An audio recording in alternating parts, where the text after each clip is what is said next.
The courtroom was silent, so silent that even the faint shuffle of paper felt loud. Anna stood tall before the judge, her posture steady, her face calm. Across the table, Byron sat with his shoulders squared, wearing the confidence of a man who believed he already knew how this moment would go. In his mind, Anna was still the same ordinary wife he teased in their kitchen, the woman who made breakfast, packed their daughter's bag, and stayed quiet when he criticized things that never mattered. But today, she wasn't silent. Without raising her voice, without rushing or hesitating, Anna reached into her folder and slid a stack of legal documents across the polished table. The soft scrape caught everyone's attention. The judge lifted his eyes, pausing mid-sentence. He looked at her directly. "Mrs. Williams, what exactly are these?" Anna didn't blink. She kept her gaze steady, controlled, clear, unshaken. "Proof," she said, "that I own Maxim Tech, the company my husband has been running for the last 5 years." The judge froze. The clerk stopped typing, and Byron's entire expression broke open. His confident grin dissolved into pure shock, then fear, then confusion. His hands trembled slightly against the table. He leaned forward as if his eyes couldn't believe what they were reading. Anna stood there, not with anger, but with certainty. She wasn't raising her tone. She didn't need to.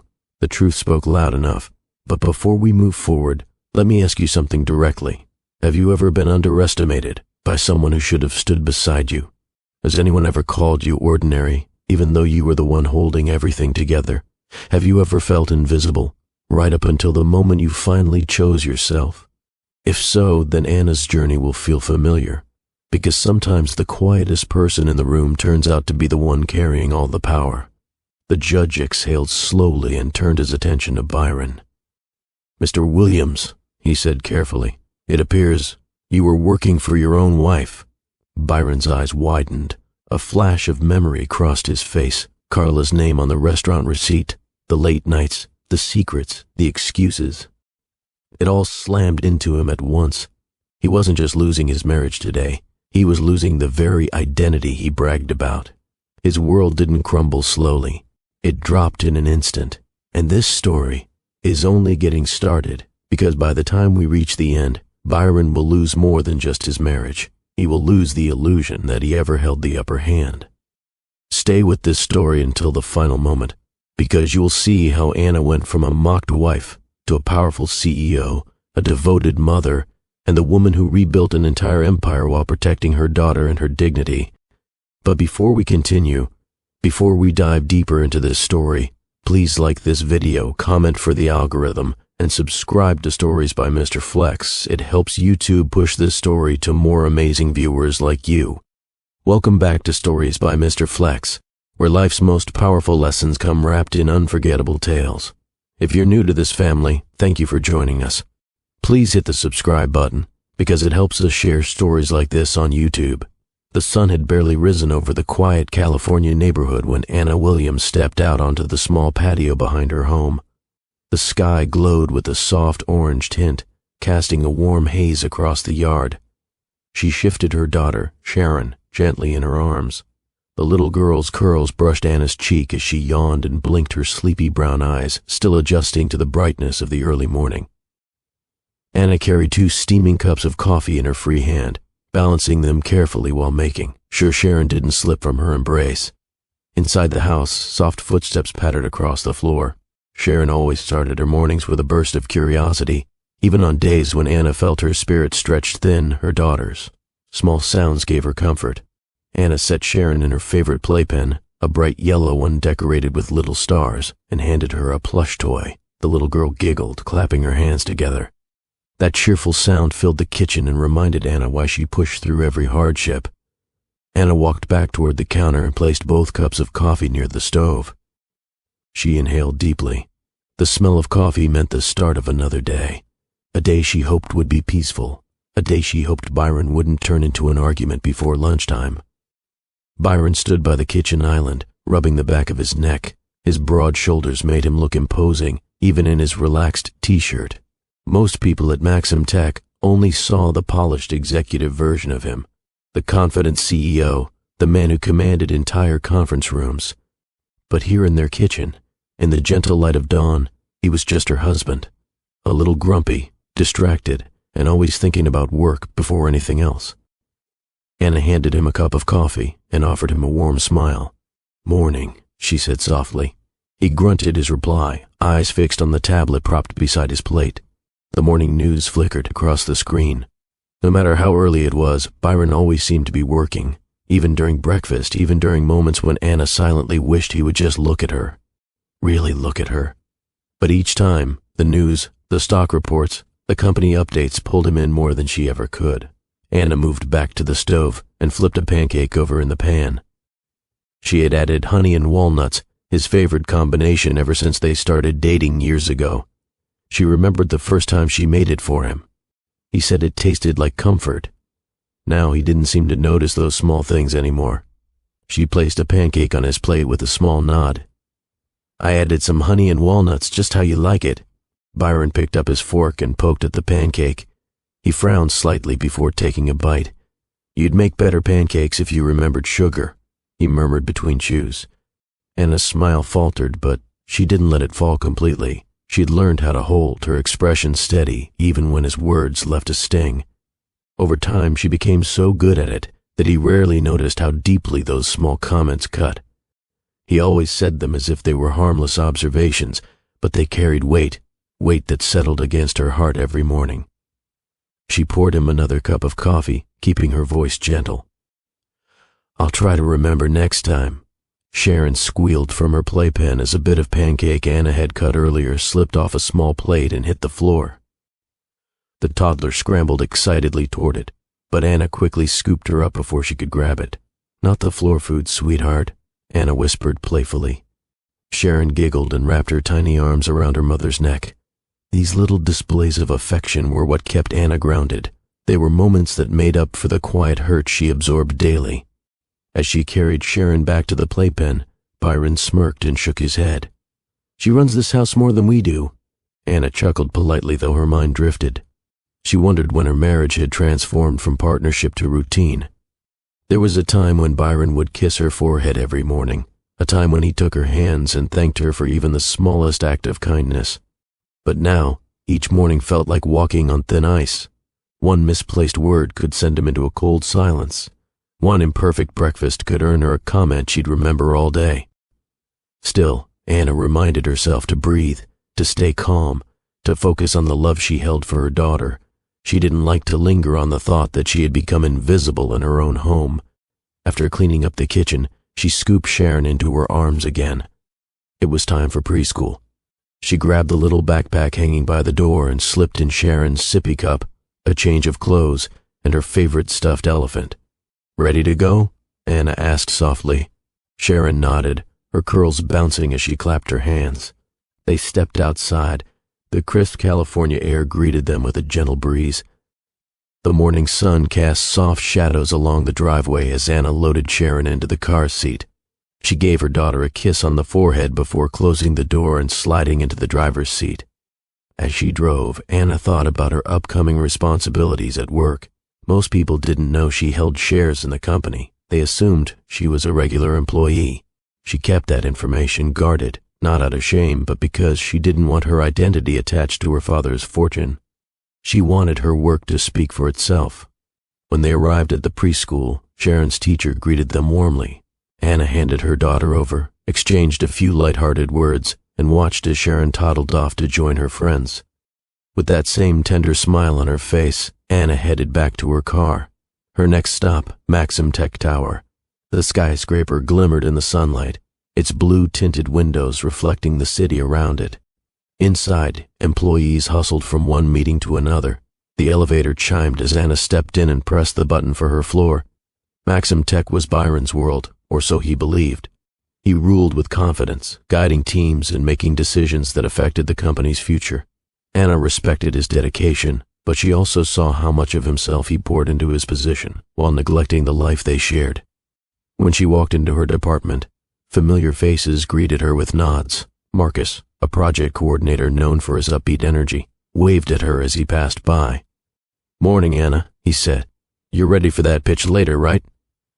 She nodded. Just about. Her calm voice and steady nature made people trust her. Even though she wasn't in a leadership role yet, Colleagues often confided in her or sought her advice. It was ironic. At home she felt invisible. At work she felt seen. She sat at her desk and opened her laptop, reviewing her slides for the meeting. She took a deep breath, reminding herself to stay focused. Work had become her escape, the place where she could be confident, capable, and respected. By the time the meeting began, Byron was already seated at the head of the table, reviewing the agenda. He didn't acknowledge her as she walked in, but she didn't expect him to. Not anymore. She presented her ideas clearly, concisely, the way she always did. The room listened. Even Byron leaned back slightly, watching her with an expression she couldn't decipher. For a moment she wondered if he truly saw her. But as soon as the meeting ended, he stood up and walked out without a word. Anna gathered her papers and released a small sigh. This was the rhythm of her life. Moments of appreciation from others, overshadowed by the coldness of the person she once believed would cherish her forever. Still, she pushed forward, not because Byron supported her, but because she supported herself, and in this quiet strength, she didn't yet realize her entire world was preparing to shift. The workday always carried a particular rhythm inside Maxim Tech, one that Anna had learned to navigate with grace. After finishing her morning tasks, she moved through the hallway with quiet confidence, her tote bag resting against her shoulder. Employees streamed past her, talking in hurried tones about coding deadlines, software issues, and client presentations. The atmosphere buzzed, but Anna had grown accustomed to tuning out the noise and focusing on what mattered, her contribution. Today's presentation had weight. She had spent several nights reviewing her data, refining her visuals, and preparing answers for potential questions. Unlike others who rehearsed loudly or sought attention before meetings, Anna preferred to do her preparation in the quiet of her own mind. It was one of the things Marcus admired about her. As she reached the conference room, Marcus pushed the glass door open with a grin. "Perfect timing," he said. "Everyone's inside." Anna nodded gratefully and walked past him.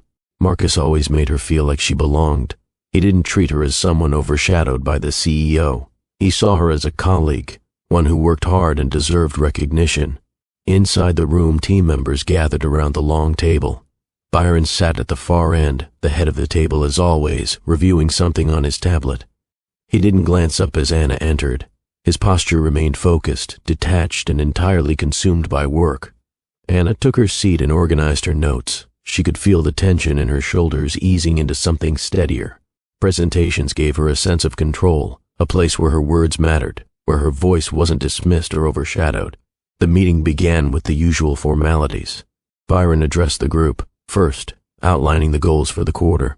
His voice carried the authority of someone used to being listened to.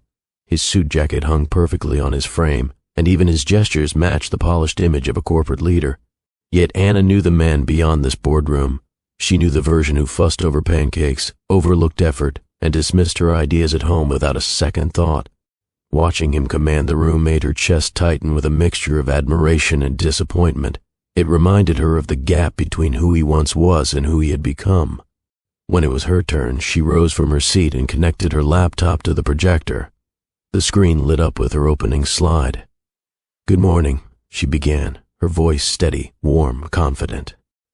"Today I'll be presenting our proposed marketing strategy for the client-facing dashboard upgrade." As she clicked through the slides, the room quieted. People leaned forward, taking notes, following her ideas. She explained the user patterns she had studied, the feedback she analyzed, and the changes she believed would bring the most impact. Her pacing was controlled, her reasoning clear. Marcus nodded approvingly from across the table. His eyes kept encouraging her, reminding her silently that she deserved this space. A few others murmured agreements or raised thoughtful questions, which she answered with ease. Finally, she reached the last slide, "And that concludes the proposal. I'm open to questions."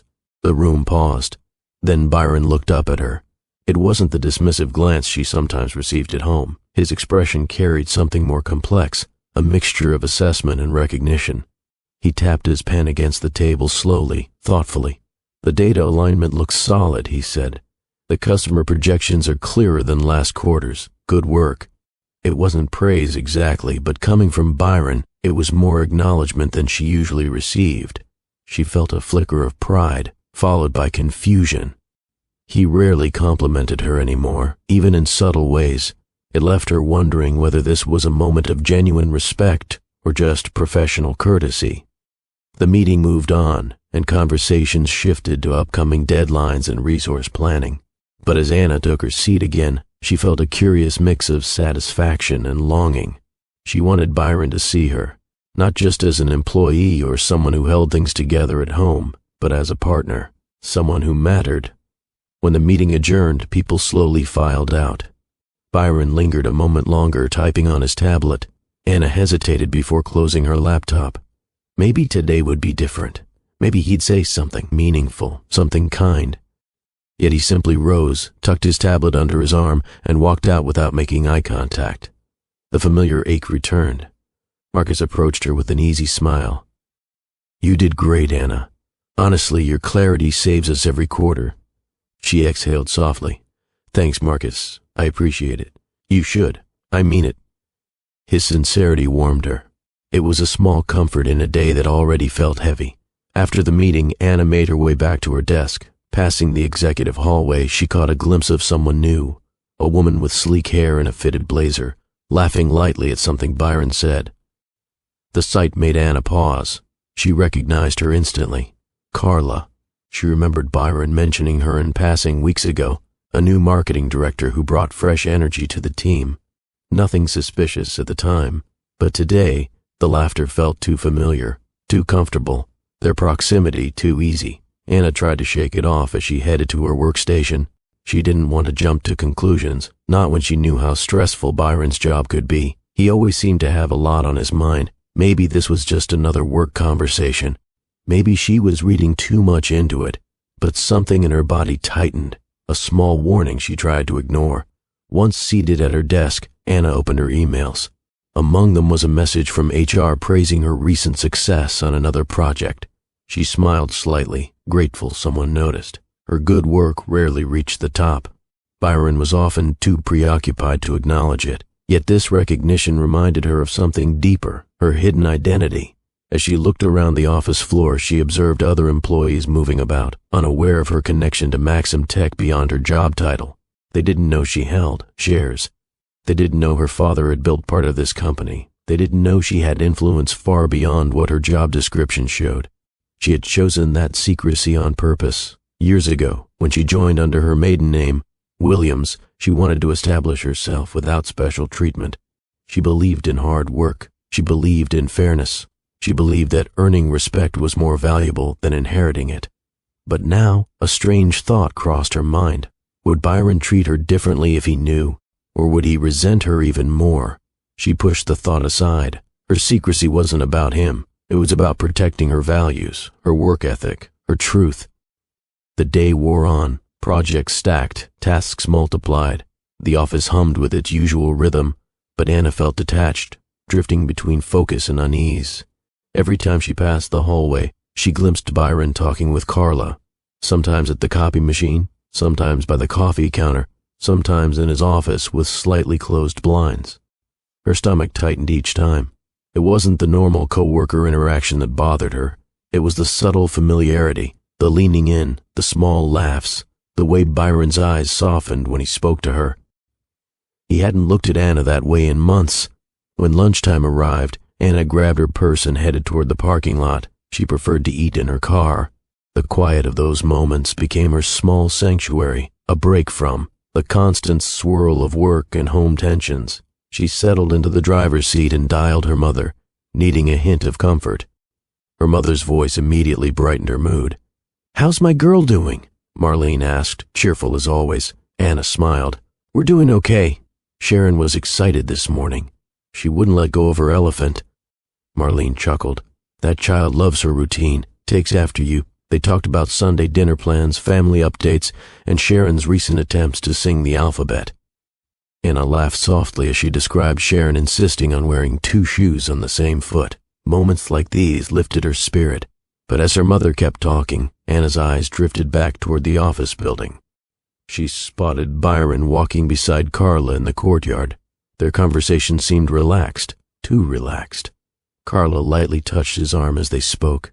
Byron didn't pull away. A small, sharp ache settled in Anna's chest. She swallowed, trying to focus on her mother's story about a neighbor's birthday party, but the image stayed with her like a quiet bruise. "Is everything all right, honey?" Marlene asked, picking up on the subtle shift in her daughter's tone. Anna paused. "I'm fine," she replied gently. "Just a long day." She ended the call a few minutes later and rested her head against the steering wheel. A deep sigh escaped her. She didn't want to suspect her husband of anything. She didn't want to fall into insecurity, but she also couldn't ignore what she felt. The gap between them was widening, and Byron didn't seem to notice. When she returned inside, the afternoon continued as expected. Emails, reports, meetings, polite smiles, but underneath the surface, Anna felt a tremor of unease, a small thread of doubt tugging in the background. When the clock finally hit closing time, she collected her things and headed toward the elevator. The doors opened, revealing Byron inside. Carla stepped out just as Anna stepped in. For a brief moment, their eyes met. Carla offered a polite smile, but Anna sensed something hidden behind it. As the doors closed, Byron cleared his throat. "You ready to go home?" he asked. His voice was flat, no warmth, no apology for ignoring her most of the day. Anna nodded. "Yes." They rode down in a silence thick enough to touch. She didn't mention the laughter she heard earlier. She didn't ask about the arm touch. She didn't confront him about the growing distance. Not yet.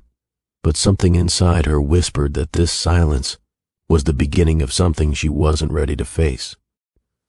The week unfolded in slow, uneven stretches filled with small routines that should have brought comfort but, instead, left Anna feeling strangely disconnected. She woke early, prepared breakfast, dressed Sharon, packed her own bag, and drove to work. Everything looked the same from the outside, but inside, something had shifted. A quiet, lingering doubt followed her through every hour of the day. She tried to dismiss it, tried to convince herself it was simply stress, exhaustion, or imagination. But every time she caught a glimpse of Byron walking beside Carla, or heard the light tone of his voice when he spoke to her, that doubt tightened its grip.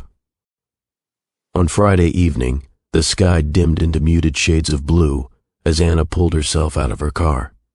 She held Sharon's small hand, guiding her inside their house. Sharon hopped toward the living room rug, excited to play with her toy blocks. The innocence of her little girl's laughter softened Anna's heart enough to push away the tension she carried. For a moment, she let herself breathe. She walked into the bedroom to fetch laundry that had been sitting in a basket since the morning. Byron had come home late again the night before. She wasn't expecting him to be on time today either. His pattern had become predictable: late meetings, delayed responses, vague explanations that didn't match the level of his distraction. She wanted to believe he was simply overwhelmed at work. People in leadership often carried burdens that spilled into their personal lives. But something in his voice lately told her this was not just work stress. She picked up his jacket from the edge of the bed to toss it into the hamper. As she shook it loose, a slip of paper fluttered from the pocket and landed on the floor. Anna bent down slowly, her fingers brushing against the thin receipt. The name at the top caught her eye before anything else: Stella's Bistro. Not just any place, a romantic, dimly lit restaurant known for its private booths and upscale atmosphere, a restaurant that couples went to when they wanted to celebrate anniversaries, birthdays, or secrets. Her heartbeat pulsed loudly in her ears as she read the details: 2 entrees, a shared dessert, a generous tip, and beside the total, a small heart drawn next to the name: Carla. It didn't feel like a punch. It wasn't sharp or sudden. Instead, the realization washed over her in a slow, heavy wave, a sinking weight that settled deep in her chest, pressing down until she had to sit on the edge of the bed just to steady herself. She read the receipt again, hoping she had misinterpreted something, but the letters remained unchanged. The truth stared back at her in black ink. A soft crash echoed from the living room. Sharon knocked over a block tower. "Uh-oh," Sharon giggled. Anna wiped her eyes quickly before any tears could form. She forced herself to stand, clutching the receipt in her hand. She walked back to the living room, headphones of silence tightening around her as she observed her daughter's joy completely untouched by the mess forming in the adult world. The contrast stung. Sharon's innocence radiated through the room, while Anna's heart felt like it had splintered quietly. She didn't want her daughter to sense anything wrong, so she knelt down and helped her rebuild the blocks one by one. Sharon handed her each block eagerly, babbling happily, unaware of the storm gathering inside her mother. When Sharon finally settled with her picture books, Anna stepped into the hallway and leaned against the wall. She clutched the receipt in her fist, trying to breathe normally.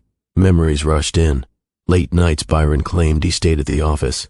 The unfamiliar perfume that lingered on his clothes, the sudden interest he had in work dinners, and the shift in his tone whenever Anna asked about his day. A quiet voice inside her spoke a truth she didn't want to accept. This wasn't new. This wasn't a misunderstanding. This wasn't a harmless dinner. Byron wasn't drifting away from her. He had already drifted. He had simply forgotten to tell her. Hours passed before the front door finally opened. Byron stepped inside, loosening his tie and rolling his shoulders as if he had just returned from an exhausting marathon. His keys clattered onto the counter. He hadn't noticed Anna standing in the shadows of the hallway. "Hey," he called distractedly. Traffic was terrible. "Did Sharon eat?" Anna didn't move. She held the receipt in her hand, turning it over once more before stepping into the light. "Byron," she said quietly. He looked up, startled by her tone. "What's wrong?" She held up the slip of paper. "This was in your jacket." For a moment he didn't recognize what he was looking at. Then realization dawned on his face, followed by a flash of panic he tried to mask. He forced a sigh as though annoyed by the confrontation rather than shaken by the evidence. "It's nothing," he said quickly. "It was just a work dinner." "With Carla?" Anna asked, her voice steady even as her heartbeat quickened. He hesitated. "She's part of the marketing team. We needed to go over some things." "At Stella's Bistro?" Anna's voice wasn't raised, but each word struck like a clear chime in the still room. Byron shifted uncomfortably. "Anna, don't make this into something it's not." Anna stepped forward, holding the receipt between them. "There's a heart next to her name." He exhaled sharply and ran a hand through his hair. "She did that, not me. Look, it wasn't that serious." The dismissal cut more deeply than the receipt itself. His tone, brushed with irritation rather than remorse, felt like confirmation. "Byron," she whispered, "why didn't you tell me you were having dinner with her?" He looked away. "Because you overthink things." The words slid through her like cold water. For years she had been patient, gentle, understanding. She absorbed every criticism, every snide comment, every cold shoulder. She softened her voice so he wouldn't feel attacked. She steadied her emotions so he wouldn't feel overwhelmed. And she stayed quiet so he wouldn't feel guilty. But here, standing in their home with a receipt that told the truth louder than he ever had, she felt something shift inside her, a quiet clarity. She didn't yell. She didn't cry. She didn't throw accusations or demand explanations. Instead, she asked one question, one that revealed everything she needed to know. "Are you unhappy with me?" Byron blinked, caught off guard. "What? No. I mean, things have been stressful. Work has been crazy." "You know that's not what I asked." He avoided her eyes. "I'm tired, Anna. I don't want to do this right now." She nodded slowly, the final piece of understanding settling into place. He didn't want to explain. He didn't want to face what he had done, and that, more than anything, showed her where their marriage stood. Sharon waddled into the room then, clutching her stuffed elephant. "Mommy," she said softly, "can you read?" Anna bent down and lifted her daughter into her arms. The warmth of Sharon's small body pressed against her chest, reminding her what truly mattered. Innocence, love, safety, stability. She carried Sharon to the couch and opened one of the books. The words blurred a little, but she kept reading in a calm, soothing voice. Sharon clapped her hands when the story ended, asking for another. Byron watched from the hallway for a moment, but Anna didn't look at him. She focused only on Sharon. That distance, quiet, unspoken, spanned wider between them than any argument could. When Sharon finally drifted to sleep, Anna tucked her into bed and returned to the living room. Byron stood by the counter, arms crossed, expression tense. "Are we going to talk about this?" he asked. Anna looked at him, really looked at him. The man she once loved so easily. The man who once made her believe in forever. Now he felt like a stranger dressed in familiar clothing. "Yes," she said softly. "But not tonight." "Why not?" he demanded. Because if she spoke now, her words would come from pain rather than wisdom. She wanted clarity, not chaos. She walked past him toward the bedroom. Behind her, Byron called out, "You're making a big deal out of nothing." But Anna didn't turn around. Upstairs, she sat at the edge of the bed. She held the receipt again, but this time, it didn't make her heart race.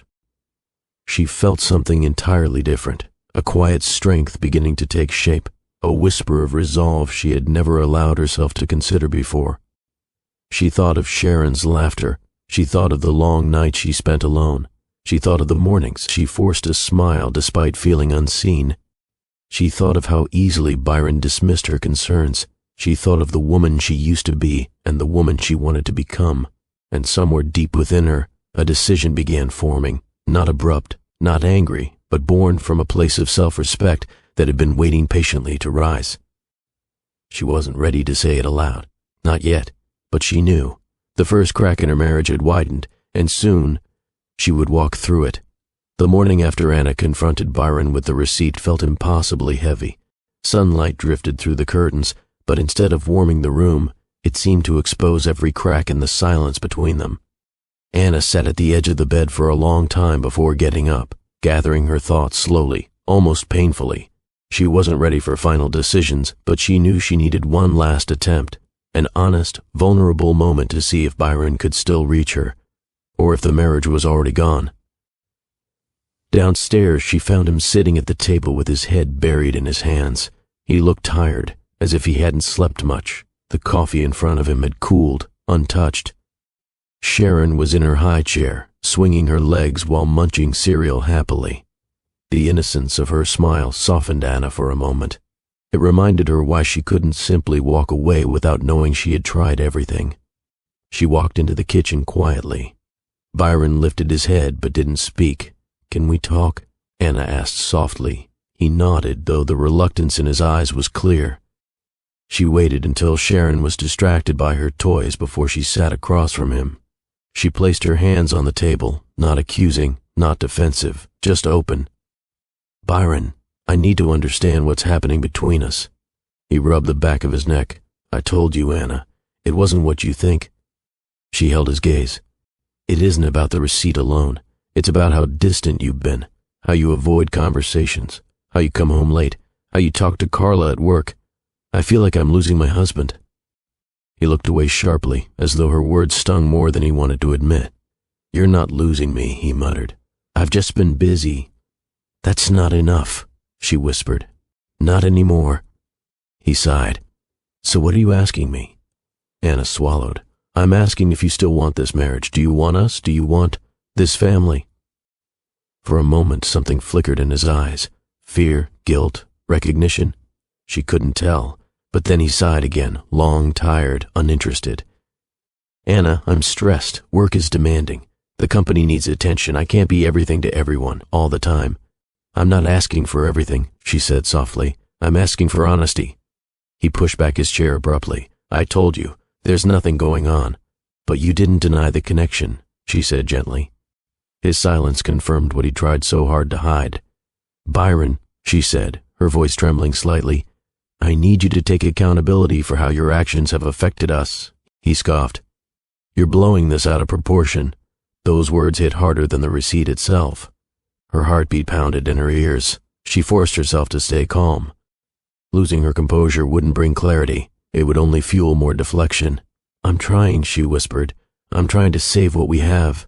"Maybe stop trying so hard," he muttered under his breath. It felt like the air had been punched out of her lungs. For a long, painful moment, they stared at each other, not as husband and wife, not as partners, not as two people who once dreamed together. They stared like strangers standing in the ruins of something they built carelessly. Then something happened, subtle but unmistakable. The front doorbell rang. Sharon squealed happily, jumping in her chair. Byron walked to the door and opened it. Standing there was Carla, holding a folder. Anna froze. The world tilted. Carla looked surprised to see Anna home. "Oh, sorry." I thought you'd be at the office already. Byron stiffened. Carla, this isn't, today's not. Carla stepped back awkwardly. I just brought the reports you asked for last night. I can come back later. Reports from last night. Anna felt the words slice through her like quiet truth. Last night, Byron claimed he had fallen asleep at the office.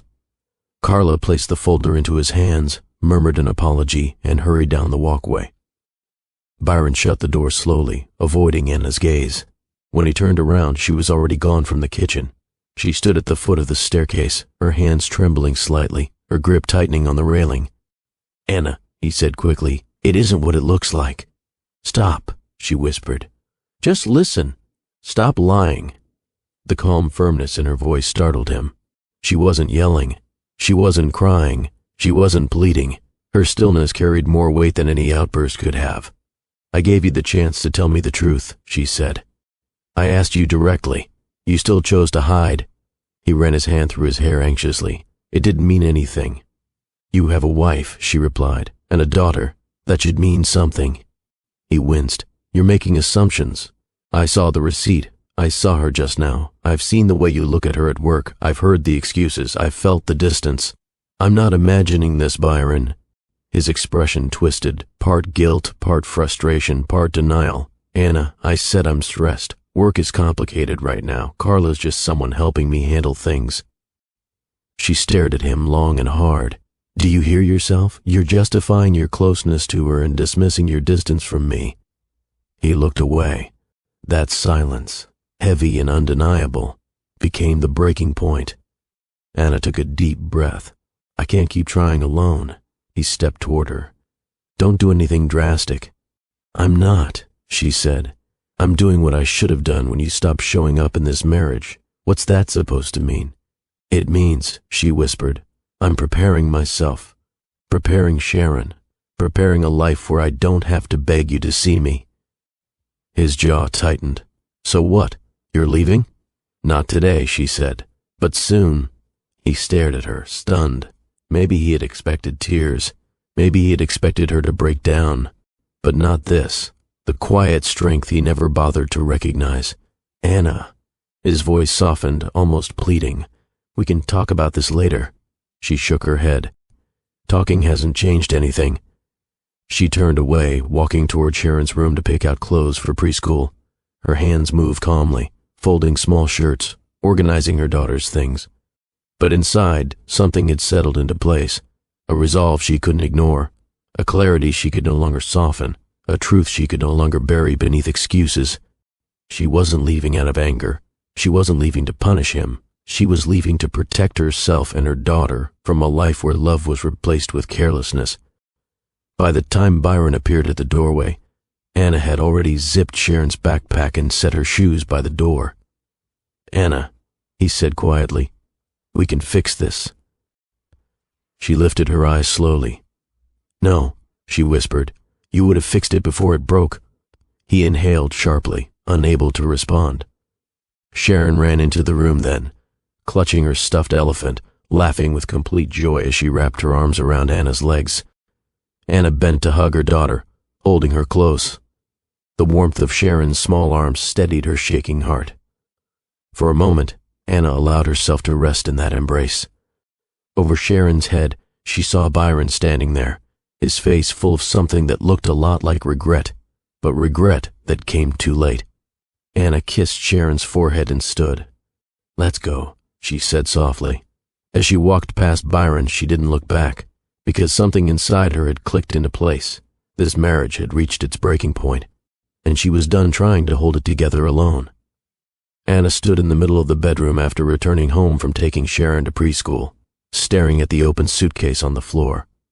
She had expected this moment to break her, but instead, she felt a quiet steadiness spreading through her chest. It wasn't strength born from anger. It was strength born from clarity. For the first time in a long time, she was choosing herself. She walked to the closet and pulled out a few of Sharon's dresses, folding them gently before setting them inside the suitcase. The small pink fabric, covered in tiny butterflies, made her pause. She held it for a moment, remembering how Sharon twirled in it just 2 weeks earlier, giggling as Anna clapped for her. That memory contrasted painfully with the heaviness inside the house now. She placed the dress into the suitcase and continued packing. Each piece of clothing felt like a small chapter of their life. Tiny socks, soft pajamas, the little jacket with the embroidered stars. She packed everything with care, making sure Sharon wouldn't miss anything she needed. The last thing she wanted was for her daughter to feel the instability that now weighed between her and Byron. As she packed Sharon's belongings, memories drifted into her mind. Memories that reminded her how deeply she had once believed in the life she had built with Byron. She remembered the first time Byron saw her holding Sharon at the hospital. His eyes had softened with a tenderness she hadn't seen before. He touched her daughter's cheek and whispered, "She looks like you." For a moment they felt like a team, united by the tiny miracle they created together. Anna paused, her hands trembling slightly as she zipped one of the small bags. She had truly wanted to believe that version of him would stay, that their love would grow, that their family would be something steady and safe. She remembered the day they moved into this house. There were boxes everywhere, and the furniture was scattered and disorganized. But Byron carried her over the threshold laughing, promising her a beautiful life. They painted Sharon's nursery together. Byron chose the color, soft lavender, saying it reminded him of Anna's calm nature. But somewhere along the way, those promises grew distant. His laughter faded, his attention drifted. The small affection he once showed her evaporated into impatience and dismissive comments. The man who used to hold her hand during long walks began pulling away, first emotionally, then physically. The memories didn't make her cry. They didn't weaken her. They simply reminded her why this moment mattered. Anna turned toward her closet and began packing her own clothes. She chose only the essentials at first, then slowly added more. She folded each item with a care that surprised even her. She wasn't rushing. She wasn't panicking. She was simply acknowledging the truth. Her marriage was no longer her home. As Anna lifted another shirt from the closet shelf, she noticed the framed photo of her wedding day sitting on the dresser. She walked over and picked it up. Her younger self smiled back, eyes bright, hopeful, filled with dreams she had carried into the marriage. Byron stood beside her in the photo, his arm wrapped around her waist, his smile wide and confident. Anna studied their faces for a long moment. She couldn't deny how much she had loved him, how hard she had tried to hold them together, how deeply she had poured herself into their family. But love without respect, love without effort, eventually withered. She set the frame face down on the dresser. A soft knock on the doorframe startled her. She turned to find Byron leaning against the doorway. He looked tired, unsure, and strangely fragile. A part of her wondered if he finally felt the weight of what was happening. "You're really packing?" he asked quietly. "Yes." Her voice was steady. He stepped inside. "Anna, can we talk about this?" "We did," she replied. "I spoke. You dismissed me." He winced. "I didn't mean, intent doesn't erase impact." He looked down at the suitcase. "So that's it? You're just leaving?" "No," she whispered. "I'm doing what you should have done when things began falling apart. I'm acknowledging the truth, and I'm protecting our daughter from growing up in a house full of neglect disguised as marriage." His jaw tightened. He opened his mouth, then closed it again, at a loss for words. For the first time in a long time, he seemed unsure of himself. "She deserves better," Anna continued. "And so do I." Byron stepped closer. "Please, can you just give me another chance?" Her heart twisted, but she didn't waver. "I already did. Last night, this morning, for months, maybe even years." She breathed deeply. "But you only saw the inconvenience of the question, not the pain behind it." He blinked rapidly, trying to steady his voice. I'm sorry." "I know," Anna said softly. "But apologies don't rebuild trust, and they don't erase the fact that you made space for someone else where your family should have been." Byron lowered himself to sit on the end of the bed, shoulders slumped. "I didn't mean for things to get this far. That's part of the problem," Anna replied. "You didn't mean to hurt me, but you also didn't mean to protect what we built. You let our marriage drift into a place where someone else could step in." He didn't answer. Anna returned to packing. She carefully folded a sweater and placed it into the suitcase. The quiet movement echoed in the room, filling the space between them more loudly than any argument could. A few minutes later, Sharon toddled into the room. She carried her stuffed elephant, dragging it by the ear. When she saw the open suitcase, her face lit up. "Trip? Mommy, are we going on a trip?" Sharon asked. Anna knelt and pulled her daughter into her arms. "We're going to stay with Grandma for a little while," she said gently. "Just a visit." Sharon clapped her hands. "Grandma." Her joy nearly broke Anna's heart. She hugged her daughter tightly, closing her eyes for a moment, letting the love steady her resolve.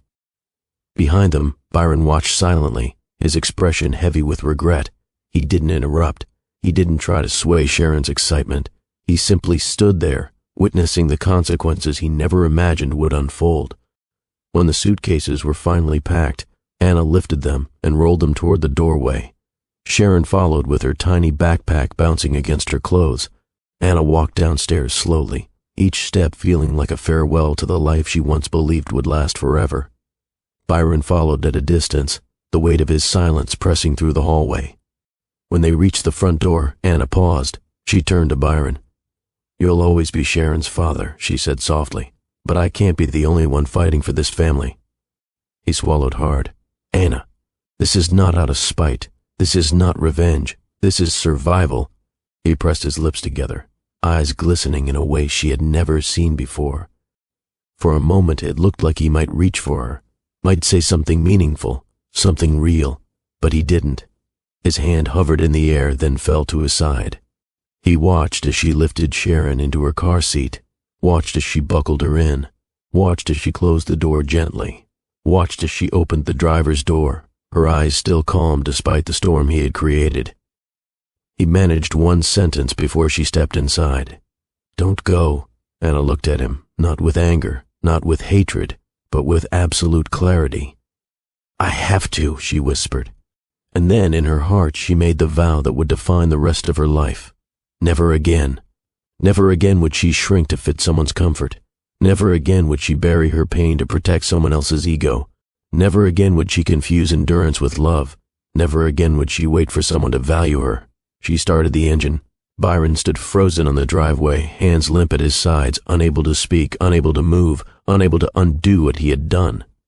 Anna drove away without looking back, not because she didn't care, but because caring had broken her long enough, and this time, choosing herself was the only path forward. The next morning dawned cold and still, as if the world had paused to absorb the shift in Anna's life. She woke in the guest bedroom at her mother's house, the soft hum of the old ceiling fan spinning above her. Sharon had curled up beside her during the night, holding her stuffed elephant tight against her chest. For a moment, Anna simply watched her daughter sleep, the peace on her face adding courage to the weight settling into Anna's heart. Leaving Byron had not been an impulsive act, it had been a necessary one. But the fallout that would come next lingered like a quiet truth she couldn't avoid. She knew Byron wouldn't let this go easily. He was a man used to control, used to order, used to having the final say. But this time, she wouldn't bend. After gently sliding out of bed, she went downstairs where Marlene was brewing coffee. The older woman looked at her daughter with a mixture of concern and pride. "How are you holding up?" Marlene asked, pouring a cup and placing it in Anna's hands. "Tired," Anna admitted, "but clear." Marlene nodded. "That kind of clarity doesn't come for free. It comes from pain, but once it arrives, it stays." Anna sat at the small wooden table, taking slow sips of coffee. Her mother didn't crowd her with questions. She simply offered presence, something Anna realized she had gone without for far too long. Before they could speak further, Anna's phone lit up on the table. Byron calling. Her chest tightened. She wasn't ready, not for anger, not for denial, not for manipulation. But she also knew she couldn't avoid him forever. Their lives were intertwined, through Sharon, through years of marriage, through the pieces of her heart he once held. With a quiet breath, she answered. "Anna," Byron's voice cracked before she even spoke his name. "Please, come home, just come home, we can talk. I didn't sleep, I couldn't, please, we can fix this." The desperation hit her like a sudden gust of wind, unexpected but unmistakable. She closed her eyes. "Byron, I meant what I said. No, you can't just take our daughter and leave. I messed up, okay? I know I did. But you don't walk out over one mistake." "It wasn't one mistake," she said quietly. "It was a pattern." He inhaled sharply. "So that's it? You're giving up on us? You gave up long before I did, she replied, her tone soft but firm. Silence filled the line for a moment, followed by the unmistakable sound of him pacing. She could hear the uneven breaths, the unraveling control he always held onto so tightly. I can change, he said finally. I will change. I'll stop working late. I'll set boundaries. I'll do whatever it takes. You said that before, Anna reminded him. Too many times, and each time nothing changed. This time is different, he insisted. This time I get it. I don't want to lose you. I don't want to lose our family. His voice carried the edge of fear, but Anna knew fear alone did not rebuild trust. Fear did not restore love. Fear did not erase betrayal. I need to protect myself and Sharon, she said. I can't raise her in a home full of cold silence and excuses. He exhaled shakily. Please don't do this. Byron, she whispered. I already did. He didn't speak. She didn't rush him. The quiet stretched, full of tension neither of them had the words to resolve. Finally, he said, When can I see Sharon? Anna swallowed. She had expected this question. We'll set a schedule. I won't keep her from you. But I need time. Time for what? Time to think, time to breathe, time to decide how we move forward legally. The word legally cracked something open in him. She heard the shift, the fear deepening into panic. You're not filing for divorce, he said quickly, almost urgently. No. You're upset, I get that. But divorce? No, you can't. Anna closed her eyes. I can't pretend anymore. I'll do counseling, he pleaded. I'll do therapy. I'll cut ties with Carla. Completely.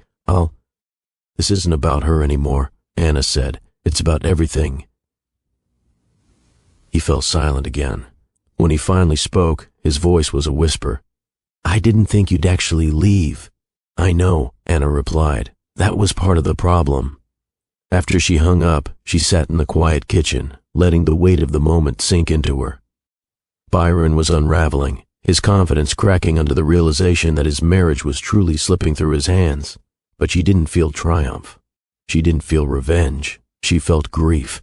The quiet grief of someone who once believed in forever and was now learning how to walk away from it.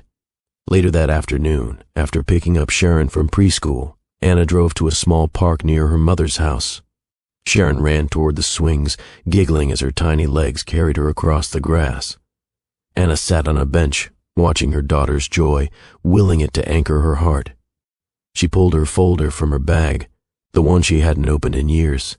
Inside were documents she had kept hidden since before she married Byron. Stock certificates, letters from her father's trust, ownership documents of Maxim Tech. Her fingers brushed over the papers. She had protected these for years, choosing to work quietly in the company without ever pulling rank. She wanted her marriage to be built on love, not influence. She wanted her job to be based on merit, not inheritance. But now, the papers felt like protection. Not against Byron directly, he still didn't know the truth, but against the future she was stepping into. If this separation turned into a divorce battle, she would need clarity and control. She didn't want to blindside anyone out of spite, but she also wouldn't let anyone blindside her or Sharon.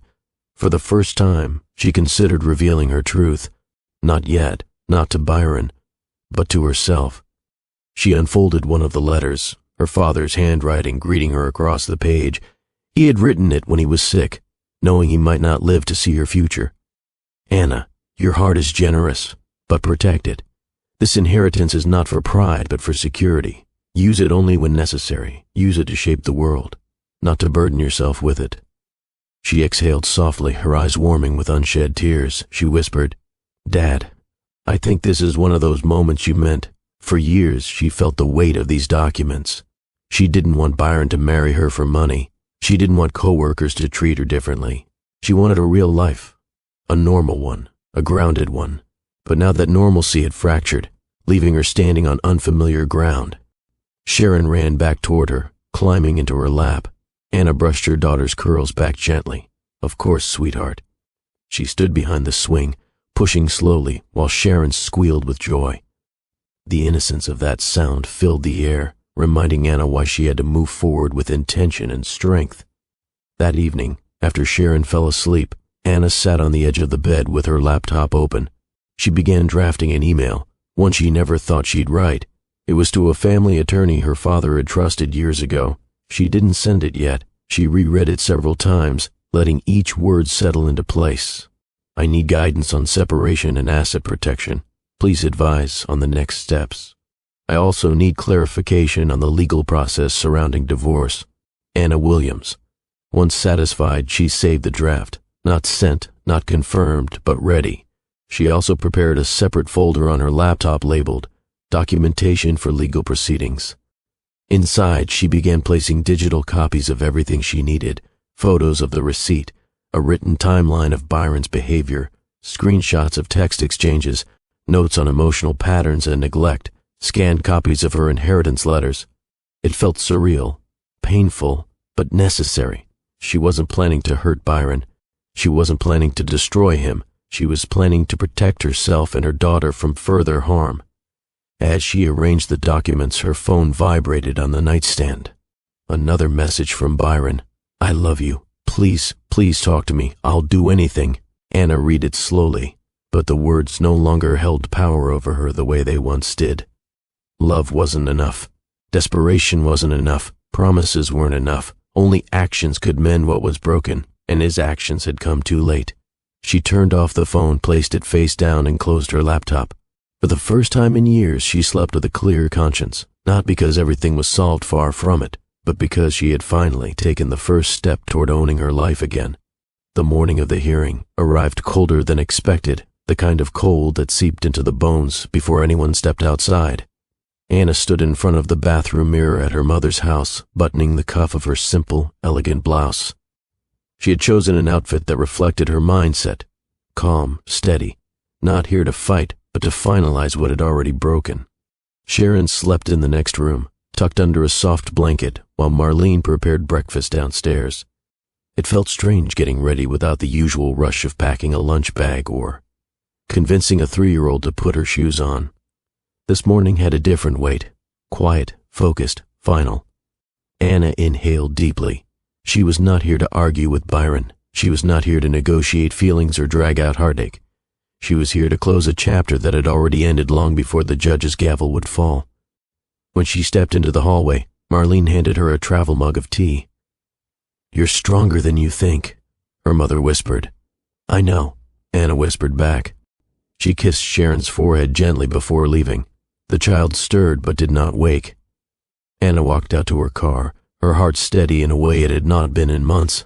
Byron, on the other hand, was standing in front of his bathroom mirror in a house that suddenly felt too big and too silent. He tugged the lapels of his tailored suit, the one he wore for high-stakes meetings, meetings where the entire boardroom waited on him, deferred to him, respected him. But today, the suit didn't fit him the same way.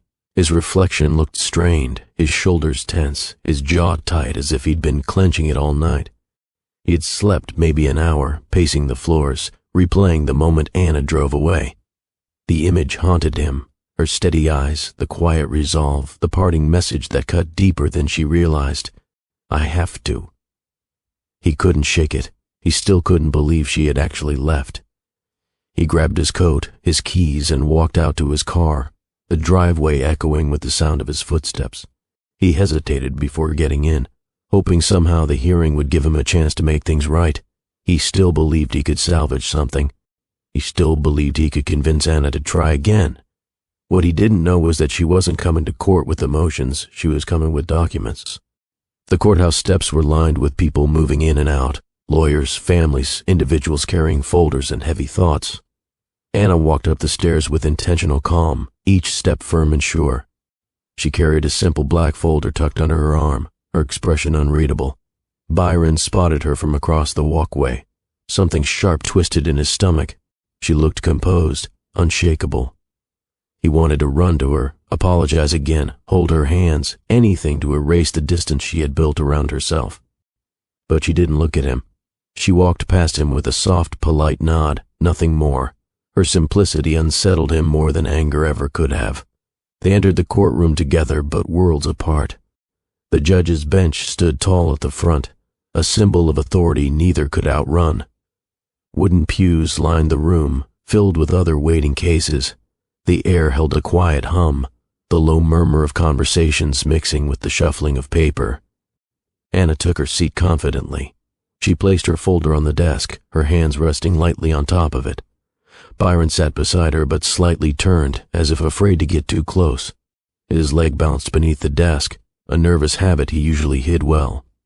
The judge entered a moment later, a man in his late 60s with a steady gaze and a voice that demanded truth before anyone opened their mouth. The room rose, then sat again when instructed. He adjusted his glasses and reviewed the file in front of him. Case number 15 to 2046, he said. Williams versus Williams. Anna's posture remained the same. Byron straightened his shoulders, trying to look composed. The judge peered over his glasses. Mr. and Mrs. Williams, we are here today to address the petition for dissolution of marriage filed by Mrs. Anna Williams. Is that correct? Anna nodded. Yes, Your Honor. Byron cleared his throat.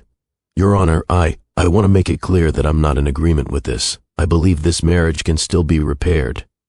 The judge raised an eyebrow. You oppose the petition? Yes, Byron said firmly. I believe my wife is acting emotionally, and with time, we can work through our problems. Anna didn't flinch. She didn't turn to look at him. Her calm silence unnerved him more than any confrontation. The judge shuffled some papers. Mrs. Williams, do you have a response? Yes, Your Honor, she replied. Her voice was steady, clear. I'm not acting emotionally, I'm acting deliberately. This decision was made after months of neglect, betrayal, and broken trust. Byron shifted, leaning forward. Your Honor, I take responsibility for my mistakes, but a marriage is... The judge held up a hand. We will get to that, Mr. Williams. Byron swallowed his frustration. Mrs. Williams, the judge continued, you stated in your petition that you have irreconcilable differences with your husband and that he is engaged in conduct that undermined the marriage. Can you elaborate? Anna nodded once. Yes, Your Honor. My husband was unfaithful. He also belittled me repeatedly and neglected our family. I attempted to communicate and work through our issues. He did not. Byron instantly interjected. Your Honor, she's exaggerating what happened. Anna didn't blink. The judge turned sharply to Byron. You will have your turn. Interrupt again and I will hold you in contempt. Byron leaned back, frustrated and embarrassed. The judge returned his attention to Anna. Mrs. Williams, do you have documentation or evidence of these claims? Yes, Your Honor, she said simply. She reached into her folder but did not yet reveal the contents. The judge nodded for her to continue. Byron's breath quickened. He wasn't prepared for evidence. He thought this hearing would be emotional, not factual. He thought he could persuade her. He thought he could convince the judge she was overreacting. The judge scanned the file again. Mr. Williams, I see here you are the CEO of Maxim Tech Corporation. Is that accurate? Yes, Your Honor, Byron answered, regaining some of his confidence.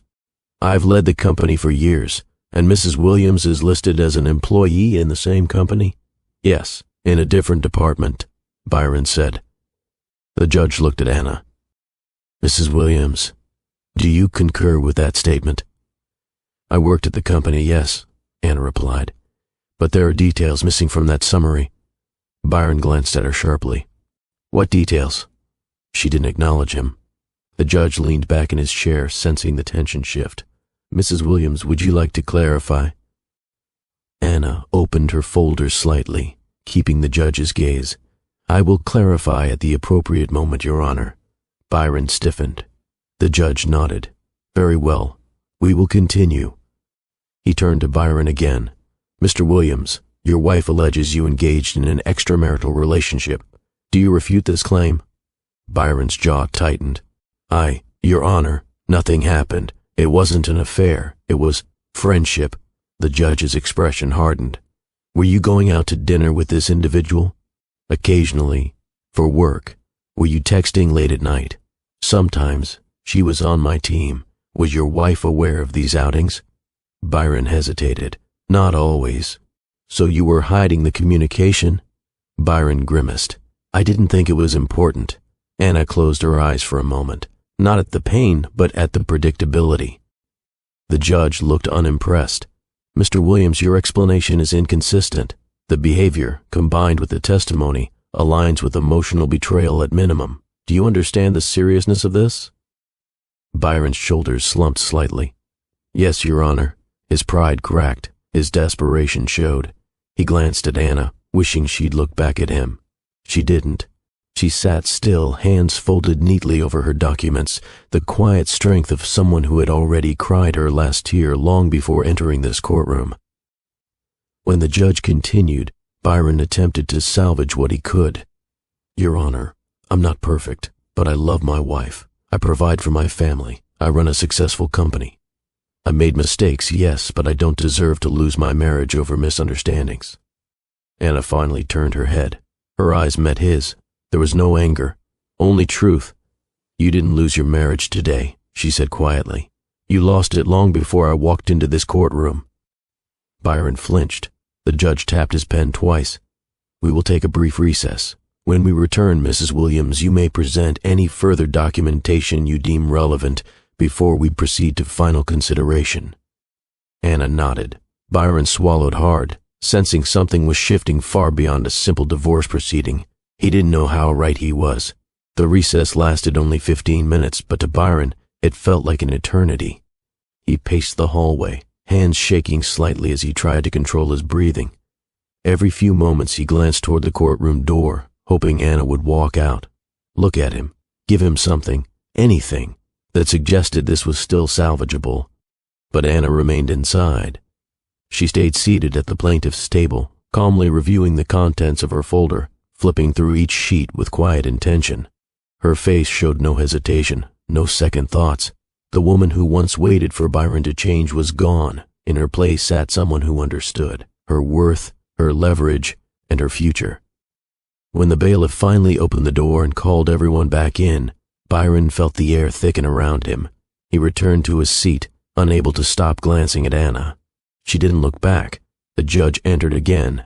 Taking his place behind the bench, he adjusted his glasses, tapped the file lightly, and said, We are now resuming the Williams divorce proceeding. His voice cut through the tension in the room.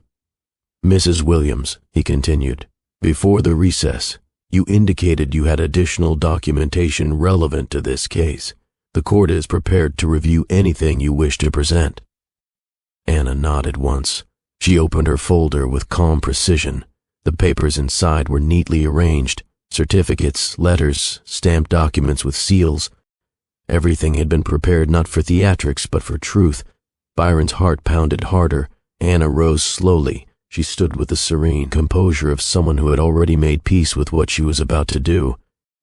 Your Honor, she began, in addition to my testimony regarding marital misconduct and neglect, I have documentation clarifying my legal and financial position, including my position within Maxim Tech Corporation. Byron blinked rapidly. Her position? His breath hitched. The judge leaned forward with mild curiosity. Proceed.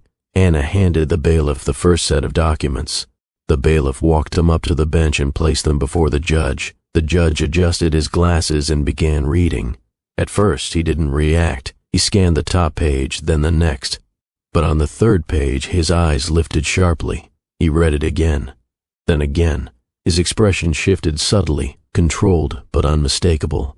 Well, he said softly, this is significant. He looked at Anna. Mrs. Williams, these documents state you are the majority shareholder of Maxim Tech Corporation. Is that correct? Byron felt the world tilt.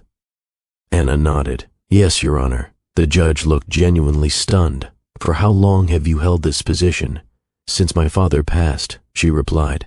The shares were transferred to me through inheritance and trust. The judge took a moment to absorb this.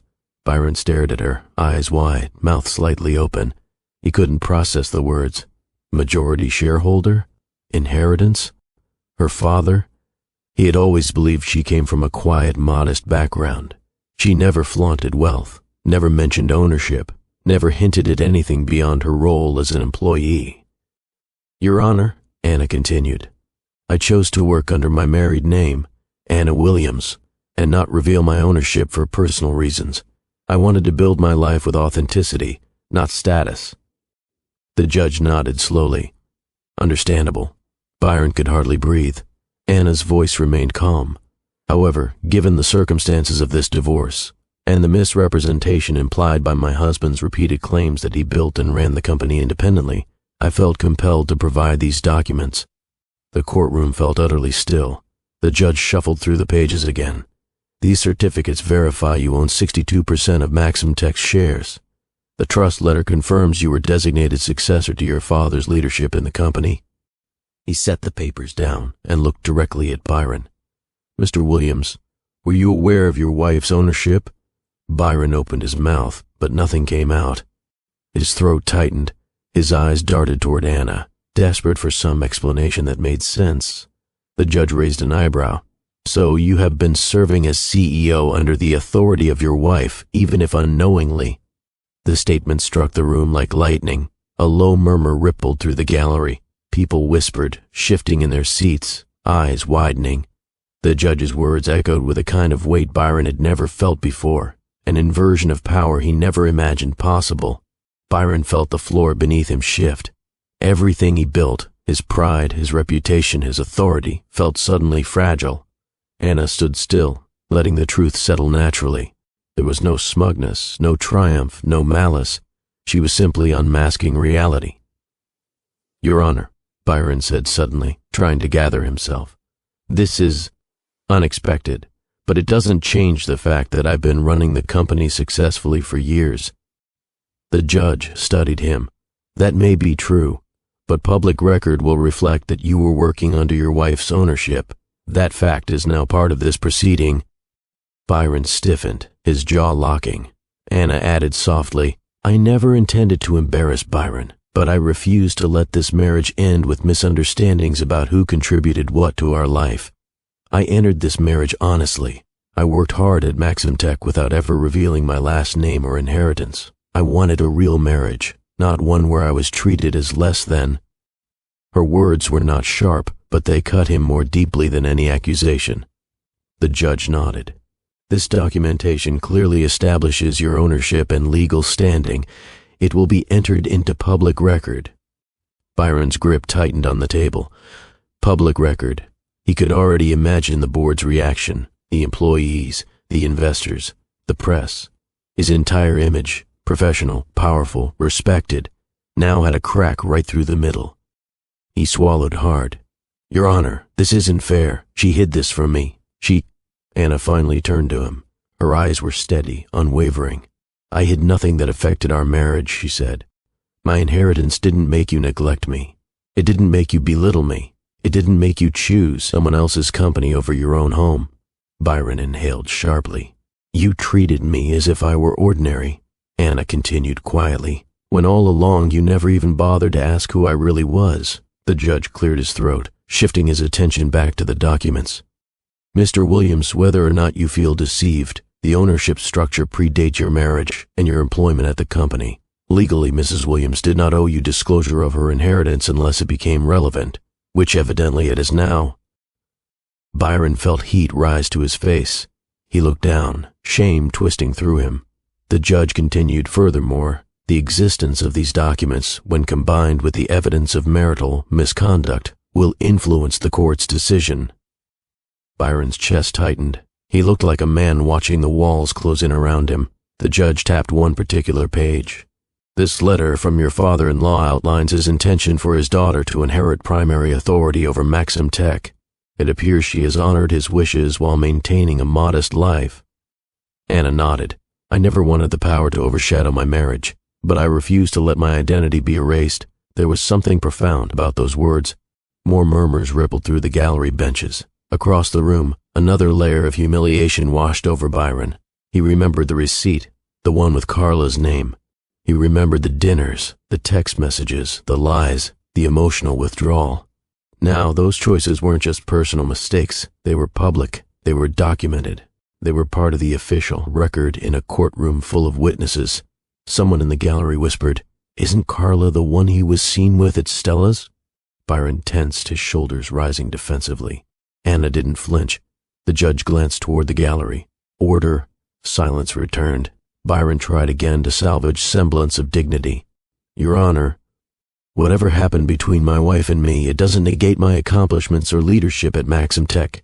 Anna turned toward him fully this time. Her voice was gentle, but her truth carried weight.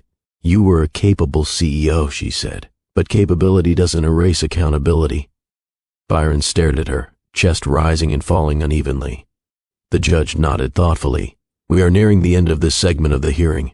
Before we adjourn for deliberation, is there anything else you wish to submit, Mrs. Williams?" Anna shook her head. "No, Your Honor. The documents speak for themselves." "And Mr. Williams?" Byron clenched his fists. "No, Your Honor." The judge folded his hands. "Very well. This court acknowledges the validity of Mrs. Williams's ownership documentation and will incorporate it into the final ruling." He paused, letting the weight of that statement fill the air. "Court is adjourned for today. We will reconvene tomorrow morning for the final ruling and dissolution." The gavel struck. Everyone rose. Byron didn't move. He sat frozen, staring at the empty space in front of him as if trying to piece together the fragments of a life he no longer recognized.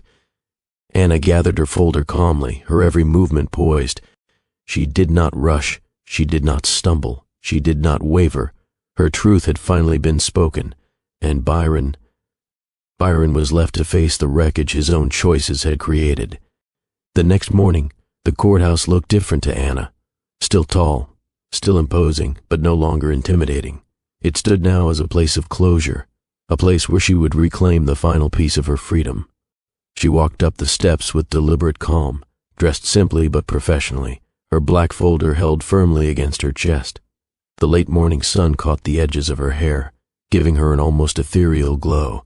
She felt rested, not because she slept perfectly, but because she slept without fear, without waiting for a door to open late at night, without listening for excuses wrapped in fragile promises. For the first time in a long time, she felt steady. Inside, the hallway buzzed with quiet chatter from other cases, anxious families, and attorneys balancing files. Anna found a seat near the front of the courtroom. The minutes before Byron arrived passed slowly, but she didn't fidget or shift nervously. She sat still, her mind clear. When Byron finally stepped through the double doors, the moment felt strangely symbolic. He wore another tailored suit, but today he looked deflated rather than authoritative. The sharpness of his features softened under the weight of what he now carried, his own regret. He approached cautiously, pausing beside her. "Anna," he whispered. She didn't look up. "Good morning, Byron." His voice cracked. "Is it really going to end today?" She closed her eyes for a brief second, letting the air settle. "It ended a long time ago. Today just makes it official." He swallowed, his Adam's apple moving visibly. His hands tightened at his sides. Before he could respond, the bailiff announced, "All rise." The judge entered. Everyone rose, everyone sat. The judge organized the papers before him. "We are reconvening the Williams dissolution case. Both parties present?" Anna answered calmly, "Yes, Your Honor." Byron echoed her, though his voice trembled. "Yes, Your Honor." The judge glanced at the stack of documents, the divorce petition, the evidence, the stock certificates, the trust papers. Yesterday's revelation etched itself into the courtroom like a permanent engraving. He adjusted his glasses. "Before the court issues its ruling, each party may give a final statement." Byron stood quickly, almost desperately, as if he feared losing his chance. "Your Honor, I know things look bad. I know I made mistakes, big ones. But I love my wife. I love my daughter. I never wanted any of this. I was overwhelmed at work.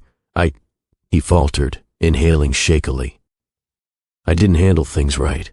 But I can change. I can be better. I don't want our marriage to end like this." He turned toward Anna, eyes almost pleading. "Anna, please." The room was silent. Anna rose slowly, not dramatically, not emotionally, just steadily. She faced the judge, her profile calm and focused. "Your Honor," she began, "I loved Byron deeply, and for years I believed we could build a life that felt whole and safe." She paused, letting the quiet settle. "But love is not enough when one person carries the weight of the entire marriage. I tried. I communicated. I forgave. I waited. And while I was waiting, Byron was withdrawing." Byron shifted uncomfortably. Anna continued, "Trust isn't broken in one moment. It's broken in a series of small disappointments, dismissals, and choices that show where priorities lie. I cannot raise my daughter in a home where I am diminished and where neglect becomes normal." Her voice remained soft, but its honesty filled the room. I am not angry. I am not vindictive. I am done." She sat down. The judge exhaled thoughtfully. "Thank you, Mrs. Williams." Byron looked devastated. His hands trembled slightly, though he clasped them together to hide it. The courtroom watched him, some with pity, some with quiet judgment. The judge straightened. "I've reviewed all evidence and testimony. Given the circumstances, documented neglect, emotional misconduct, Mrs. Williams's clear desire to proceed, and the irretrievable breakdown of the marriage, the court hereby grants the dissolution." Byron flinched as if struck. Anna didn't move. The judge continued. "Custody arrangements will follow the proposal submitted by Mrs. Williams, as it appears in the child's best interest and has not been contested. Financial matters do not require negotiation given Mrs. Williams's independent assets and her expressed refusal to seek alimony." He set the stack of papers aside. "The divorce is final." The gavel struck sharply. It echoed like a clean break, like a door closing on a dark room and opening onto sunlight. Court was dismissed. Everyone stood. An odd stillness settled around Anna as she gathered her folder. It was done, not in anger, not in chaos, but in truth. Byron moved toward her, his steps uneven. "Anna, please, don't walk out like this." She stopped but didn't turn yet. He continued, voice cracking, "Don't let this be the last moment between us." She turned slowly. His face was raw, eyes glossy, shoulders tense, mouth trembling slightly. "This doesn't have to be the end," he whispered. "We can try again. We can rebuild everything. I swear I'll change." Anna met his gaze fully. "Byron, I believe you want to change, I really do. But your desire came after the damage, after the distance, after I walked away." He looked down. She stepped closer, not to comfort him, but to speak clearly. "I'm not punishing you. I'm accepting reality. I'm choosing peace, not turmoil. And I'm choosing it for myself and for Sharon." At the mention of their daughter, Byron's face crumbled. "I want to see her. I want to be in her life." "You will," Anna said softly. "You're her father. I would never take that from you. So we're really done?" Anna nodded. He exhaled long and shaky, as if the last thread holding him together had snapped. She walked past him, not coldly, not harshly, just finally free. Outside the courthouse, the world felt clearer. Cars passed along the street. The breeze lifted her hair. The sun warmed her shoulders. Nothing had changed, and yet everything had. Anna spotted her mother's car parked near the corner. Marlene stepped out, waving. Sharon sat in the back seat, swinging her feet happily as she munched crackers. When Anna opened the door, Sharon squealed, "Mommy!" Anna lifted her daughter into her arms and held her tight. The softness of her small body, the innocence of her giggle, the warmth of her cheek pressing against Anna's neck, all of it washed away the remnants of tension left from the courtroom. "You okay, baby?" Anna whispered. Sharon nodded, crumbs scattering. "Grandma let me draw." Anna laughed softly, her heart loosening. "Did you make something for me?" Sharon proudly held up a crayon drawing, colorful lines, a scribbled house, and 3 stick figures holding hands. Sharon said, "Mommy, Daddy, me." It caught Anna off guard, not painfully, but poignantly. Children hold hope even when adults hold hurt. Anna kissed her daughter's forehead. "It's beautiful." She buckled Sharon back into her seat, then closed the door carefully. Marlene walked around the car, touching her daughter's arm gently. "You did it," Marlene said softly. Anna nodded. "I did. How do you feel?" Anna looked toward the sky. She inhaled deeply, letting the crisp air fill her lungs. "Lighter," she said. "Stronger." They stood for a moment, mother and daughter, sharing the quiet victory. Not over Byron, never over him, but over fear, over doubt, over silence. Anna slid into the passenger seat. As they drove away from the courthouse, Anna glanced into the mirror. She saw Sharon humming to herself, drawing on the edges of her paper. The innocence radiating from her daughter reminded Anna of what mattered most: stability, love, truth, and a home where she would never have to shrink. By the time they reached Marlene's house, Anna had fully absorbed the moment. A chapter had closed, not with anger, not with bitterness, but with clarity. When she stepped out of the car and lifted Sharon into her arms, she whispered, "This is our fresh start." And for the first time since she said "I do," Anna felt fully aligned with her own power. Her story was no longer tied to Byron's neglect, his choices, or his inability to cherish her. Her story was moving forward, strong and unburdened. She walked up the porch steps with her daughter on her hip, sunlight warming the path ahead of them. A new life was waiting, and Anna was ready to claim every part of it. 2 days after the divorce was finalized, Anna stood at the base of the Maxim Tech headquarters staircase, staring up at the gleaming glass tower that had defined so much of her life. She had walked through these doors countless times before, first as a junior analyst, then as a respected team member, then as the quietly overlooked wife of its CEO. But today was different. Today she walked in not as ordinary Anna Williams, not as a wife, not as an employee. Today she walked in as the rightful owner and CEO. She took a slow breath, straightened her shoulders, and stepped forward. The revolving doors opened, and the moment Anna walked inside, every conversation in the spacious lobby seemed to pause. People turned. People whispered. People stared. It wasn't dramatic. It was subtle but unmistakable. This wasn't the Anna they were used to seeing. This Anna walked with calm authority, her posture confident, her steps measured. She carried no hesitation in her expression, no lingering sadness from the courtroom. She carried purpose. A security guard stepped forward awkwardly, unsure of how to address her. "Miss Williams, we weren't expecting—" "I know," Anna said gently. "But I'm here for a meeting with the board." The guard blinked twice. "Yes, of course. Right away. Welcome." He gestured for her to proceed. Anna continued toward the elevators, the soft click of her heels echoing through the marble floor. She pressed the button for the top floor, the executive level she had never entered without Byron by her side. Today she entered alone, and she didn't need him anymore. When the elevator doors opened, the air on the executive floor felt noticeably different, thicker, stiffer, charged with the quiet panic of people who sensed change coming, but didn't yet understand its full meaning. A receptionist stood abruptly. "Good morning, Ms. Williams." Anna nodded. "Good morning. Are they all inside?" "Yes, ma'am. They're waiting for you, waiting." The board had received her email the previous night, attaching copies of her ownership documents and the judge's public ruling.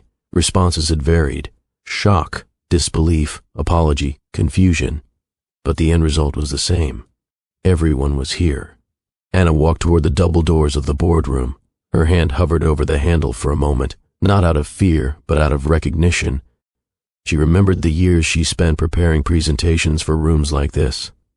She remembered the meetings where she quietly submitted ideas only for others to take credit. She remembered bringing Byron lunch when he worked late, waiting outside while he discussed strategies with people who never thought she belonged. She pushed the door open. Inside, 12 board members sat around a long, polished table. Their expressions ranged from stunned to sheepish to genuinely impressed. The chairman, a silver-haired man named Drummond, cleared his throat. "Ms. Williams, welcome." Anna stepped forward. "Thank you." Her tone was calm, confident. She didn't shrink. She didn't hesitate. She took her seat at the head of the table, the seat Byron once occupied. It fit her better than she expected. Drummond glanced at his papers. "Before we begin, allow me to formally acknowledge the transfer records you provided. The documents are accurate." A murmur ran through the room. Papers shuffled. Chairs shifted. Another board member, a woman named Ellis, leaned forward. "You've been the majority shareholder for years?" "Yes," Anna said. "I inherited the company from my father, and you never mentioned it."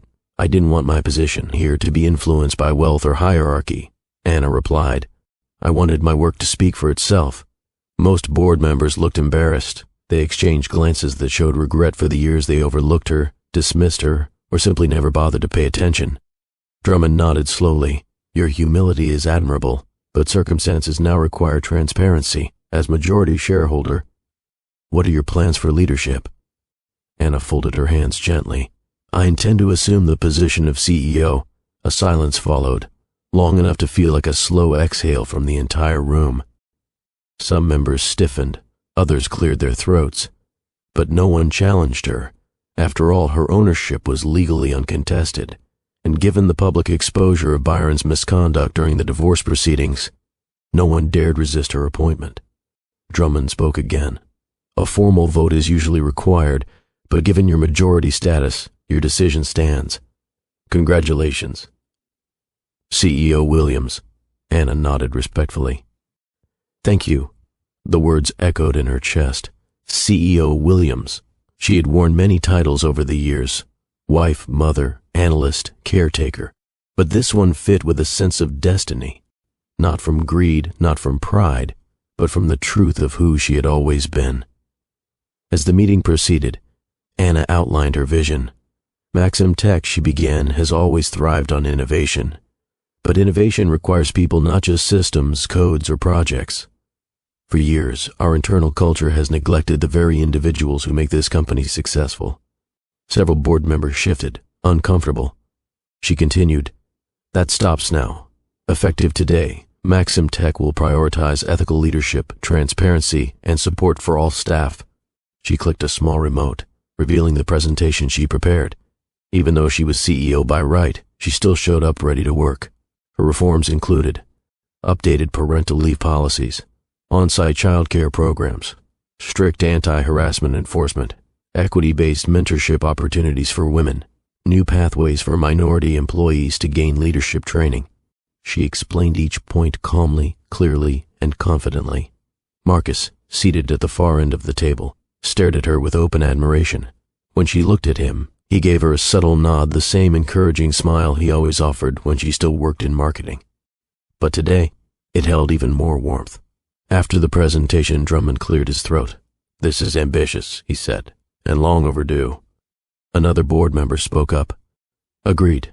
Maxim Tech is ready for this shift. One by one, heads nodded, some reluctantly, others enthusiastically. Anna thanked them and moved to the next agenda item, department restructuring. After the board meeting adjourned, Anna walked out into the hallway. Several senior staff approached cautiously, some offering congratulations, others avoiding eye contact altogether. Then she saw her, Carla, standing by the elevator, holding a stack of files, looking pale and off balance.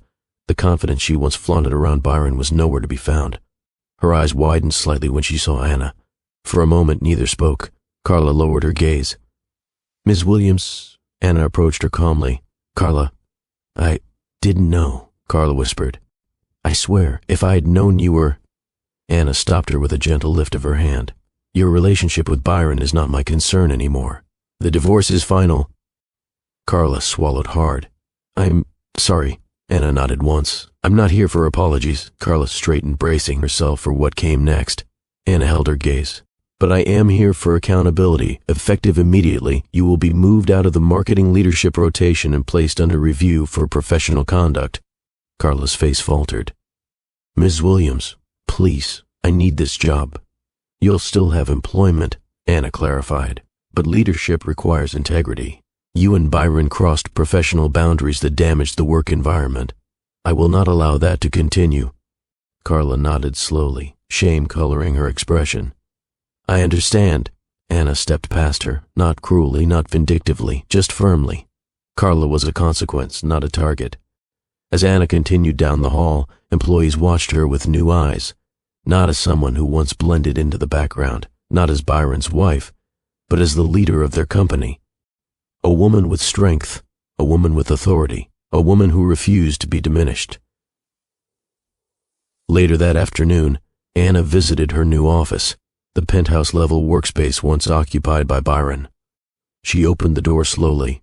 The room smelled faintly of cedar and coffee. Large windows overlooked the California skyline. The desk, clean and polished, displayed nothing personal, only remnants of Byron's leadership, a blank notepad, a pen holder, a framed award. Anna walked to the window. From this height, the city looked small, busy, but small. She thought about the years she stood in this building, waiting for Byron to come home, waiting for him to show up emotionally, waiting for him to see her. Standing here now, she realized, she no longer needed his validation. She no longer needed his title. She had her own.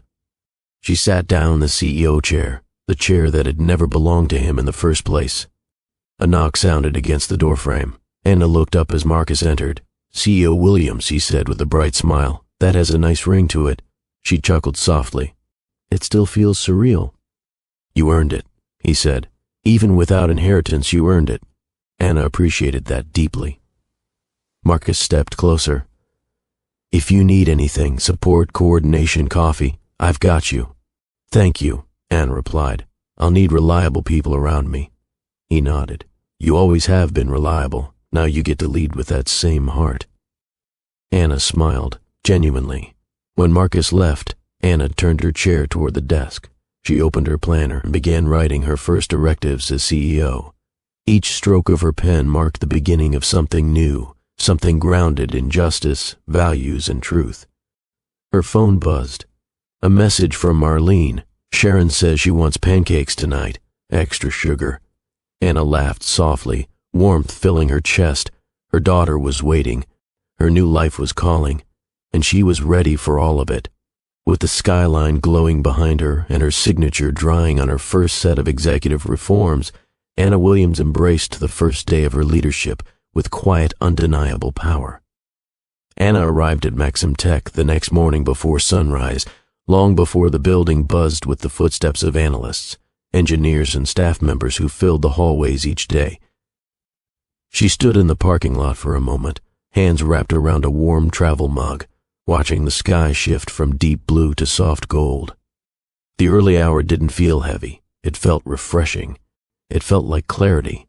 Her first full day as CEO, she walked inside with purpose, not rushed, not tense, but centered. If she was going to rebuild a company that had silently tolerated disrespect, competition without compassion, and leadership without accountability, she needed to set the tone.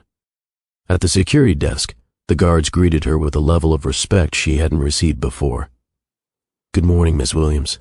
"Good morning," Anna replied, smiling lightly. The elevator carried her upward, smooth and quiet, stopping at the executive level where her first major leadership meeting would take place. She had emailed the agenda at midnight. Nobody complained. Nobody objected. The era of overlooked suggestions was over. Her directives were no longer optional. When she entered the boardroom, department heads and senior managers straightened immediately. Some looked excited, others nervous, others unsure of what this new chapter meant for them. Anna sat at the head of the table. The room hushed. "Thank you all for being here early," she said. "We have work to do." Her voice was steady, clear, calm, not aggressive, not harsh, just firm. She clicked the remote, and the screen lit up behind her with bold letters.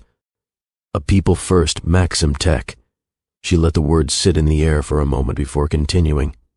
"This company has grown rapidly. Our earnings are strong. Our technology is competitive. But our internal culture has needed change for a long time. No one dared disagree." She continued, "Today we're beginning a restructuring plan that focuses on fairness, opportunity, and support for the people who help keep this company thriving." One senior manager, Farrell, cleared his throat. "Ms. Williams, may I ask, how extensive is this restructuring?" "Extensive," Anna answered, "but necessary." She clicked again. A new slide appeared, parental support initiatives. "Effective immediately," Anna said. "Maxim Tech will expand parental leave for all employees, mothers and fathers. No more limited leave, no more pressure to return early. Work is important, but family matters." A few managers exchanged looks of disbelief. Some nodded.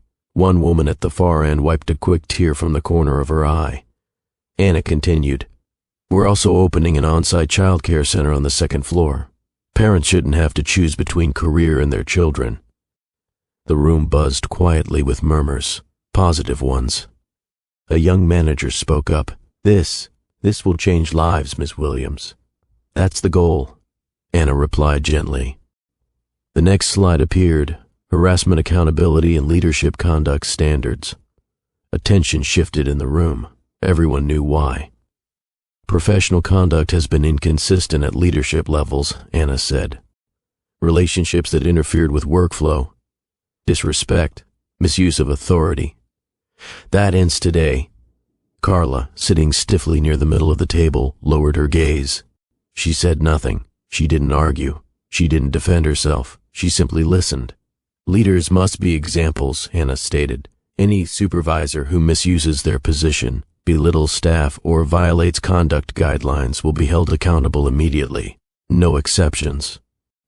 Farrell looked uncomfortable. "Miss Williams, does that include retroactive review?" It includes everything, Anna answered. We're rebuilding, not covering up. The next slide appeared. Diversity and advancement pathway for women in tech. Anna's voice softened slightly, though the message remained firm. We have women in this company whose skills go unseen. Their contributions go unnoticed. Their opportunities get limited by biases that have no place here. I want that corrected. She clicked again, showing a structured mentorship program. We're creating a new initiative, a leadership pipeline for women across all departments. Engineering, analytics, marketing, compliance. Promotions will be based on actual performance and potential, not popularity or relationship proximity. Another slide appeared. Foundation for Girls in Tech. This is personal to me, Anna said. Far too many young girls develop an interest in tech and lose support before they reach college. We're going to change that. Her plan included scholarships, coding camps, mentorship partnerships with schools, and hands-on workshops hosted quarterly by Maxim Tech. One board member said softly, "Your father would be proud of this." Anna lowered her eyes briefly. "Thank you." She moved to the last slide, cultural reset. This isn't only about policies, it's about the culture we choose to build. Over the next 6 months, teams will participate in leadership training, communication workshops, and team building projects that emphasize respect and integrity. She paused. We will take this company forward with strength, but not at the expense of kindness. The room was quiet for several seconds. Then applause, genuine, not forced. Quiet at first, then stronger. For the first time since she learned about Byron's betrayal, Anna felt something deep and fulfilling. She was doing work that mattered. After the meeting, she met privately with Human Resources to begin reviewing leadership conduct. Files were stacked on the table, some small concerns, others serious. She went through each one carefully, determined not to act out of emotion, until she reached a file labeled T. Randall. Randall was a department director with a history of belittling team members, especially women. He had been reported multiple times over the last 2 years, and each complaint had been reviewed and dismissed by upper management, meaning Byron never took action. Anna frowned deeply. "Bring him to my office," she instructed. Randall walked in minutes later, stiff and defensive. "Ms. Williams," he said as he entered, "I assume this is about the restructuring." "Yes," Anna answered. "Please sit." He sat reluctantly, arms folded. Anna opened the file. "You've had 4 documented complaints of harassment, 3 of inappropriate comments, and multiple reports of retaliation toward employees who addressed your behavior." Randall scoffed. "With all due respect, Ms. Williams, people exaggerate. My leadership style is direct. Some can't handle it." Anna closed the folder calmly. "I read every complaint carefully. Your style creates a hostile environment. That is not leadership. It is misconduct." Randall straightened, jaw tight. "I've been here longer than most people. I've built entire teams. I know how this company works." "Yes," Anna said, "and for that reason, I need you to hear me clearly." She leaned forward slightly. "You're dismissed from your position effective today." Randall froze. "Excuse me?" "You will be offered severance," Anna continued, "but you will no longer supervise any employee here." Randall's face reddened. "Is this because of Byron? Because I supported him? This is personal, isn't it?" "No," Anna said simply. "This is justice." Randall stood abruptly, grabbed his files, and stormed out. When the door closed behind him, Anna exhaled. She wasn't angry. She was steady. Doing the right thing didn't require fury. It required courage. One toxic leader gone. Many more people protected. The rest of the day flowed with a calm sense of momentum. Anna met with engineering teams, community partners, her legal advisor, and later the finance director to create budgets for the new foundation. Her final meeting of the afternoon was with the planning team for the upcoming scholarship launch. They gathered in a bright conference room where sketches of potential logos, curriculum outlines, and event proposals were spread across a long table. "This foundation will make real impact," Anna said, as she reviewed the materials. "Let's build something that lasts." Her voice wasn't only confident. There was warmth in it, a sincerity that inspired her team. They weren't intimidated by her, they were energized. As the meeting wrapped up, the coordinator asked, "Ms. Williams, what shall we name the foundation?" Anna paused. Images flashed through her mind, her father teaching her about circuits and software, her mother reminding her she could do anything, Sharon watching her morning routine with sparkly curiosity. "Name it," she began softly, "the Williams Future Makers Foundation." The coordinator smiled. "Beautiful." Anna returned the smile. "Let's make it happen." By late afternoon, she finally walked back to her office. Sunlight slanted across the floor, casting warm color against the walls. She sank into her chair, not out of exhaustion, but out of contentment. The good kind, the kind that made her chest feel full. She pulled out her planner to review the rest of her week. A soft knock sounded at her door. "Come in," she said. Marcus stepped inside, holding 2 cups of tea. "Thought you could use something warm. You've had a non-stop day." She accepted the cup gratefully. "Thank you. How are things on your end?" "Honestly," Marcus said, "people are feeling hopeful. It's been a long time since the staff felt seen." Anna looked down for a moment. "That matters more to me than the title." "I know," Marcus replied. "That's why you're the right person for this." He left a moment later, closing the door gently behind him. Anna leaned back in her chair, sipping her tea, looking out over the city, California glowing in the late afternoon. She had faced betrayal. She had endured disrespect. She had walked out of a broken marriage with dignity, carrying her daughter on her hip like a badge of strength. But now, she was changing lives. She was rebuilding a company. She was shaping a future Sharon could be proud of. The culture at Maxim Tech was already shifting. She could feel it in the air, see it in the posture of employees who lifted their heads a little higher, hear it in the footsteps that echoed with more hope than fear. This wasn't Byron's company anymore. It never truly had been. This was Anna Williams' legacy, born from resilience, guided by compassion, strengthened by truth. And she was only getting started. Anna placed her keys on the small ceramic dish by the doorway and stepped into the soft quiet of her new home. The place still smelled faintly of fresh paint and lavender cleaner, and faint echoes of yesterday's laughter from Sharon lingered in the corners. Their new house wasn't extravagant, but it was warm, open, and, most importantly, it was theirs. It was a space free of raised eyebrows about pancakes, free of belittling jokes disguised as humor, free of shame tucked behind forced smiles. Sharon barreled toward her the second she entered. "Mommy, Mommy, I made a house for Mr. Bunny," she shouted, pulling Anna excitedly toward the living room. Anna kneeled beside the little girl, brushing a curl from her forehead. "Wow," she said, looking at the pillow fort Sharon had built around her stuffed bunny and 2 toy cars. "This is some serious architecture." Sharon giggled. "He needed a home. Like we have a home. This one is happy." Anna smiled, one of those deep smiles that started in her chest and warmed her whole expression. "Yes, baby. This one is happy." A month ago she wouldn't have imagined these peaceful afternoons, this steady rhythm of life that carried no weight of tension. No wondering when Byron would come home. No worrying about the tone he'd use when he walked through the door. No mental scrambling to keep the peace. Now there was just calm, a gentle rebuilding.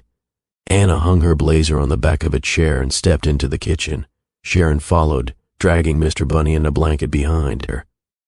"What should we make for dinner?" Anna asked playfully. "Pancakes?" Sharon gasped dramatically. "For dinner? Mommy, that's silly." Anna laughed, placing a hand over her heart. "Excuse me, ma'am. I thought you loved pancakes."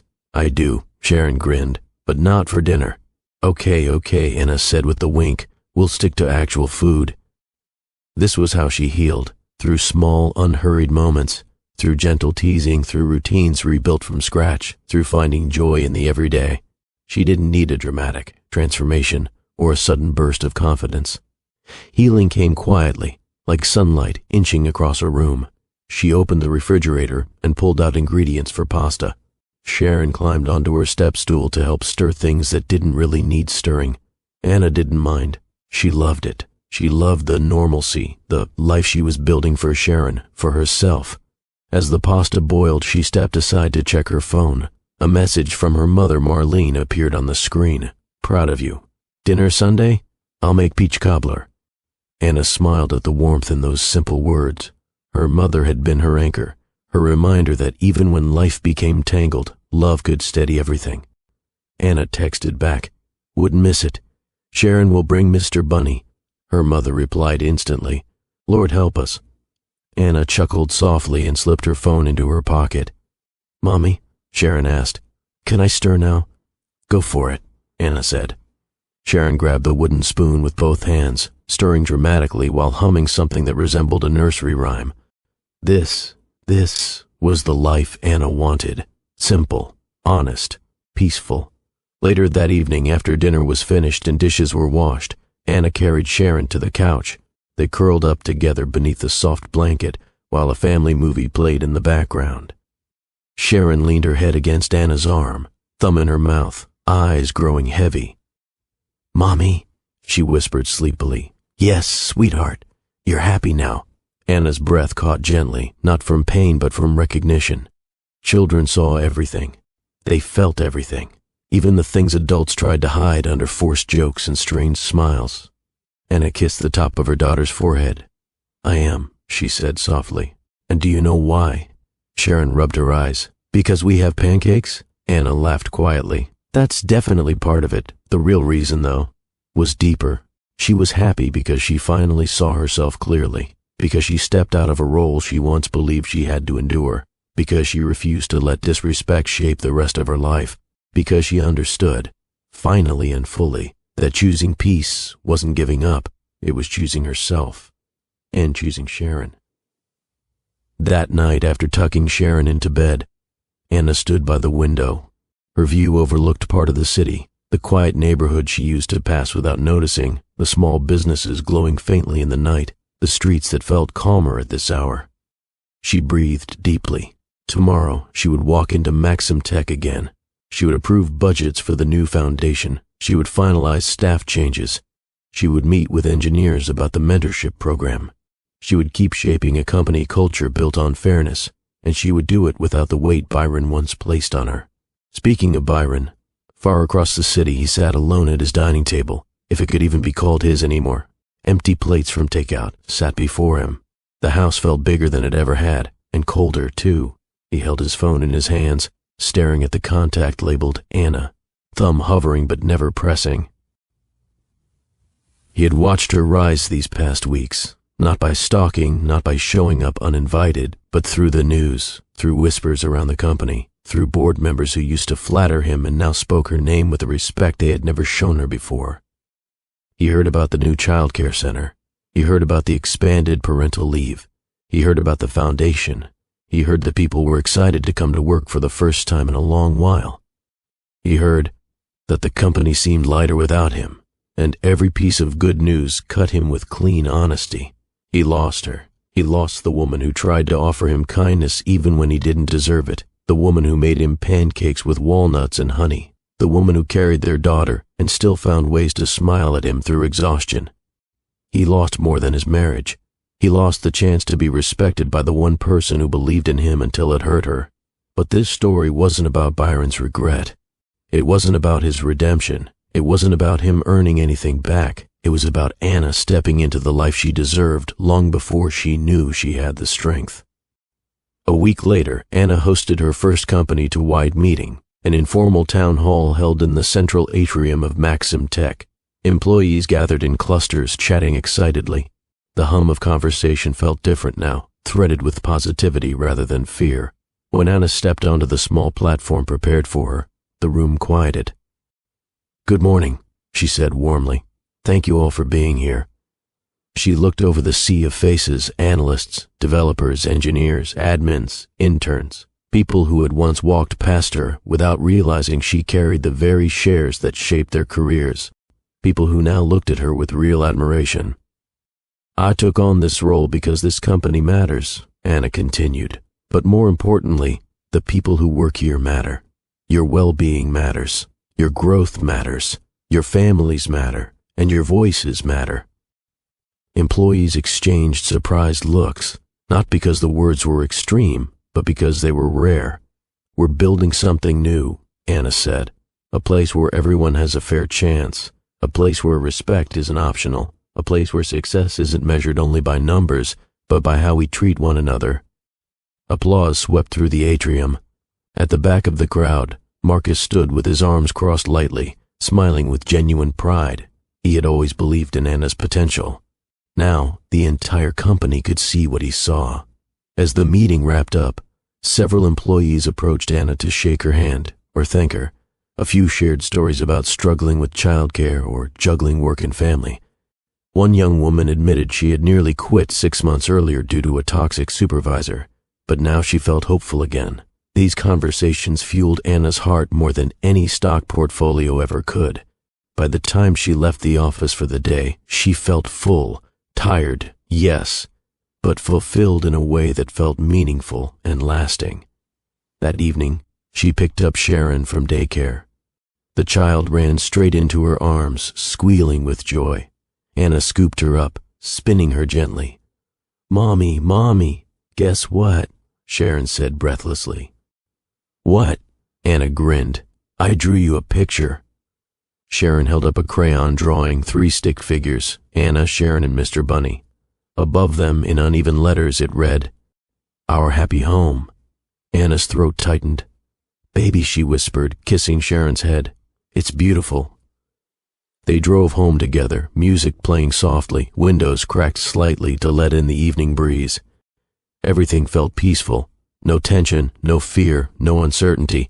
Just a mother and daughter heading home to a life they rebuilt with courage.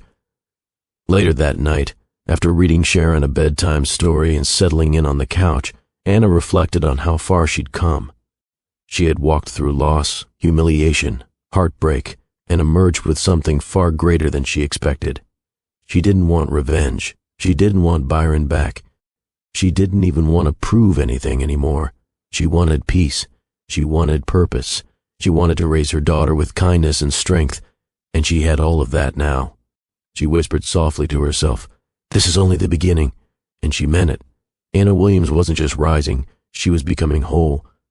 The morning sunlight filtered through the blinds of Byron's apartment, but instead of warmth, the room felt dim and unsettled, an uneasy quiet lingering over the space he once called home with confidence. Today was one of those days when everything he touched reminded him of what he had lost.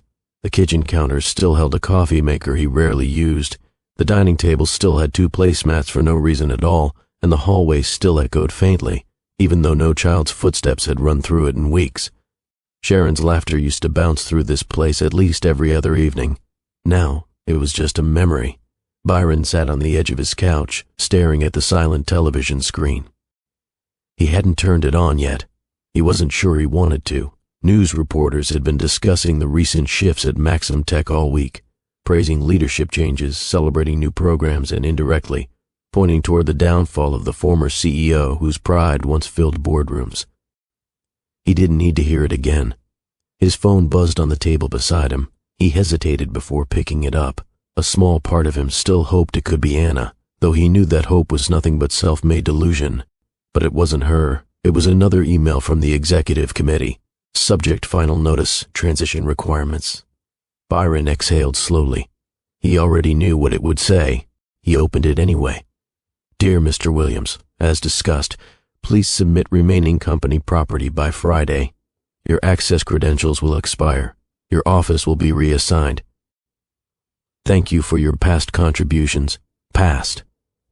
The words stung more than he expected. Everything he once believed about his importance to the company had been reduced to appreciation for past contributions. That was the cost of his decisions. That was the price of disrespect. That was the consequence of losing Anna. Not only as a wife, not only as a partner, but as the one person who saw potential in him before he saw it in himself. He set the phone down. The apartment was too quiet again. Around noon, he forced himself to go in to complete the final paperwork. The security guards who once greeted him warmly now nodded politely, without familiarity. He used to walk through those doors with confidence, shaking hands, giving instructions, receiving deference. Not today. Today, eyes shifted away from him instead of toward him.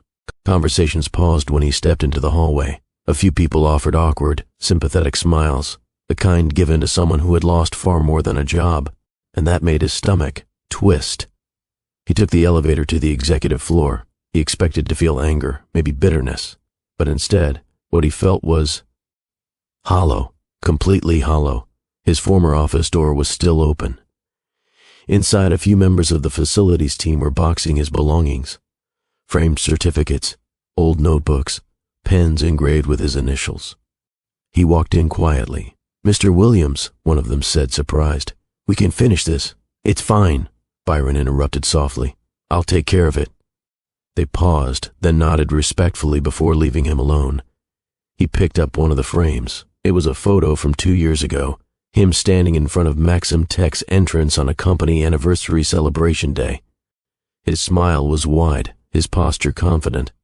Anna had taken the photo. She had insisted he keep a copy for his office. He remembered that day clearly. She had asked him how he felt reaching the 5-year mark at the company. He had shrugged and joked, still waiting for them to notice I'm the best thing to happen to this place. It wasn't funny now. He placed the frame gently into a box.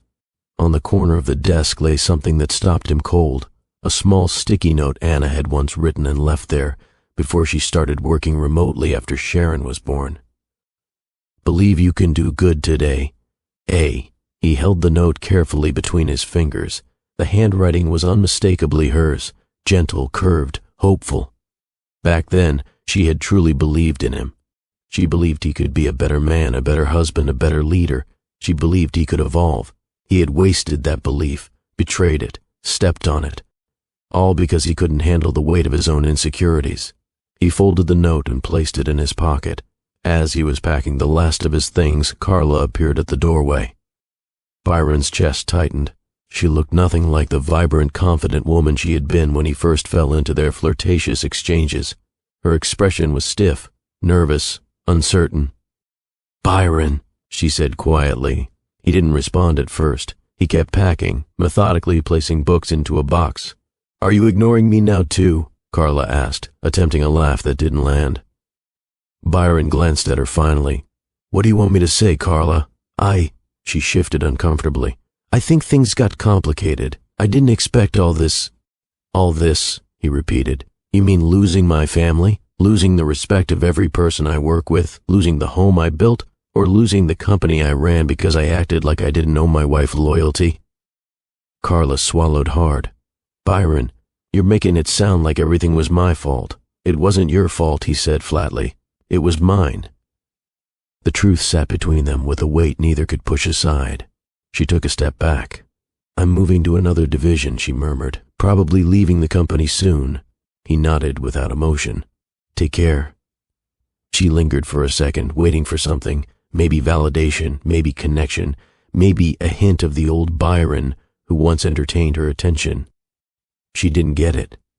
For the first time, Carla saw what Anna had always known. Byron had never cheated because he wanted someone better. He cheated because he wanted someone who made him feel big, someone who didn't challenge him, someone who didn't hold him accountable, and that truth was ugly. Carla left without another word. Byron sat at his old desk, staring at the empty space where his computer used to be. It didn't look like his office anymore. It looked like a reminder, one he wouldn't escape anytime soon. When he left the building, sunlight hit him again, but it didn't feel warm. He walked to the parking lot slowly, tracing the same steps he once took with pride. Today, each step felt like it carried a lesson he hadn't wanted to learn. As he reached his car, he spotted 2 employees talking by the stairwell. They didn't notice him at first. "I heard Anna approved the new parental leave," one said excitedly. "Finally, someone who understands." "I know," the other replied. "She's amazing." "The company feels different already." Byron froze. Anna's name hit him harder than any public embarrassment. He turned away quietly. He wasn't angry at their praise. He was devastated that he wasn't the person they were praising. He had always craved respect, admiration, recognition. But he had never realized that the way to earn those things wasn't through authority or charm or intimidation. It was through integrity. Anna had that naturally.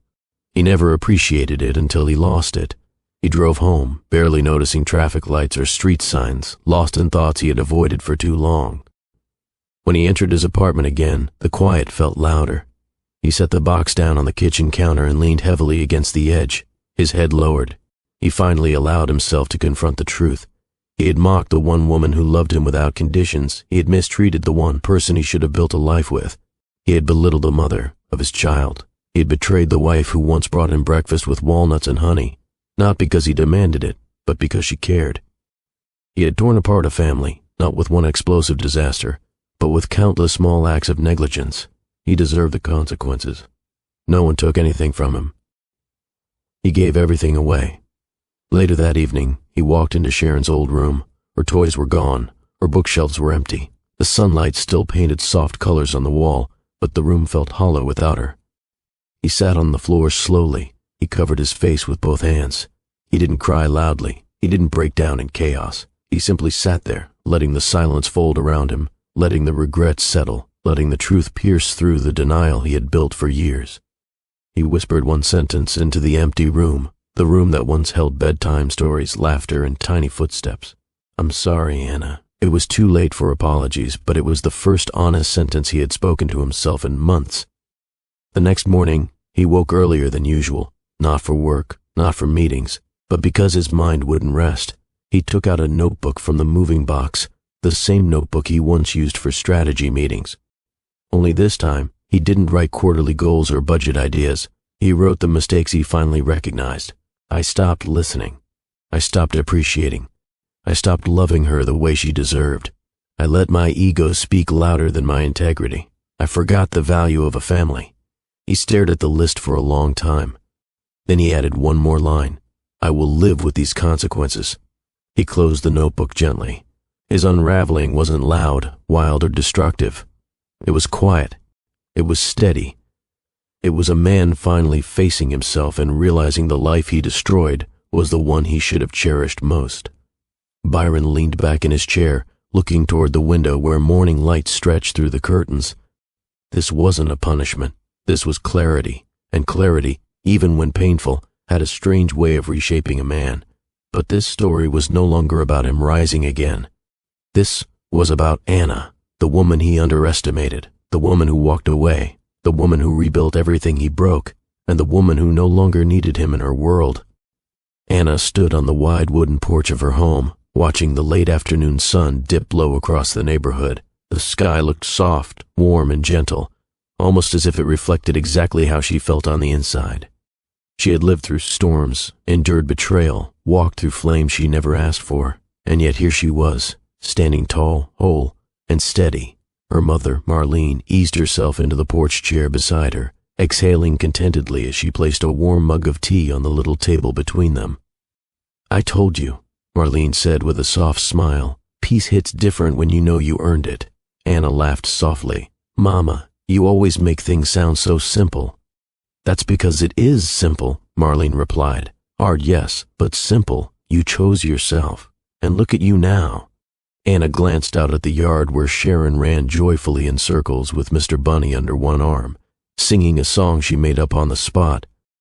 Her voice lifted through the light breeze, happy, unburdened, free. Every time Anna heard her daughter's laughter now, it felt like her heart opened another door to healing. I never noticed how bright she sounded before, Anna said quietly. That's because you were carrying too much weight, Marlene answered. Both of you were. Children know when something is wrong, even if they don't have the words for it yet. Anna nodded. She's different now. You're different now, Marlene corrected gently. They fell quiet again, both watching Sharon run toward a patch of daisies near the fence. She plucked a few petals, stuffed them into her pocket, then ran back across the yard to show Anna. Halfway there she tripped, fell, and bounced up with a dramatic gasp as if she were performing a scene for an audience. She has your flair, Marlene chuckled. She has your confidence, Anna teased back. Sharon climbed the porch steps and arrived proudly with a handful of slightly crushed flowers. Mommy, look, they're for you and Grandma. Anna lifted her daughter into her lap, kissing her cheek. Thank you, sweetheart. You made these even prettier just by choosing them. Sharon giggled so hard she almost slid off Anna's knee. Mommy, she said in a breathless whisper, your job is on the news. Anna froze. What? Sharon nodded quickly, bouncing in excitement. They showed your face on TV and they said you were doing good things and they showed your building with big windows. Marlene raised an eyebrow knowingly. I saw the segment earlier. It was a good piece. Anna blinked, surprised. What did they even say? Marlene sipped her tea. That Maxim Tech's new leadership is refreshing the company culture, that the mentorship program is inspiring, that the foundation is already gaining community attention, and that the CEO is known for her integrity and wisdom. Anna felt her cheeks warm. Praise from strangers felt unusual, almost unreal. She had lived so long under the shadow of downplayed skills and subtle dismissals that recognition still startled her. Sharon hugged her tightly.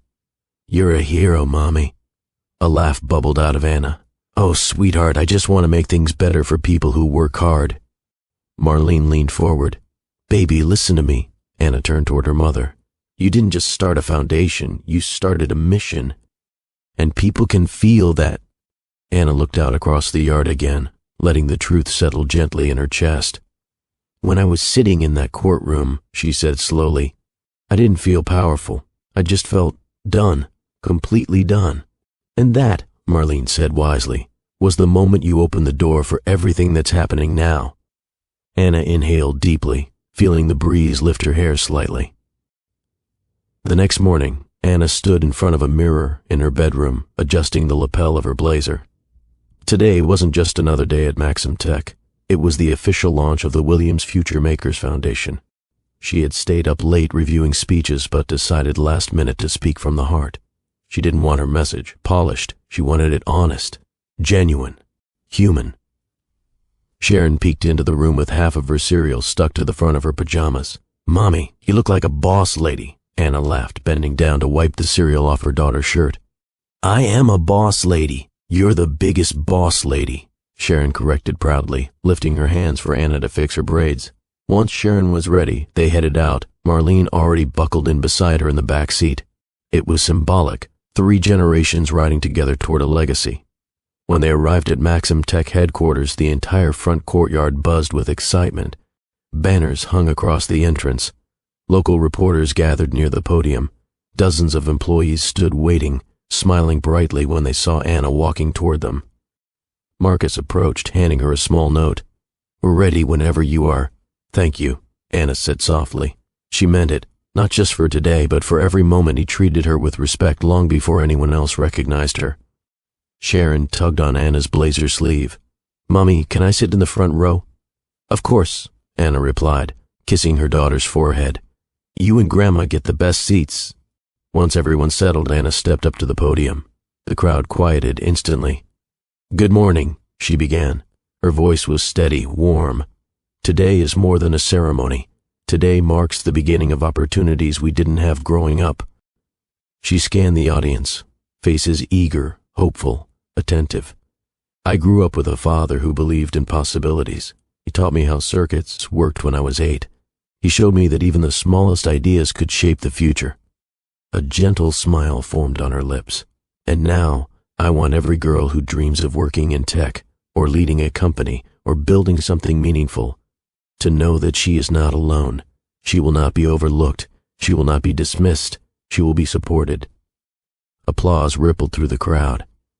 "The Williams Future Makers Foundation," Anna continued, "isn't here to give handouts. We're here to open doors, to mentor, to equip, to inspire." She noticed Marlene wiping tears discreetly. Sharon clapped enthusiastically, though she likely understood only half of what was being said.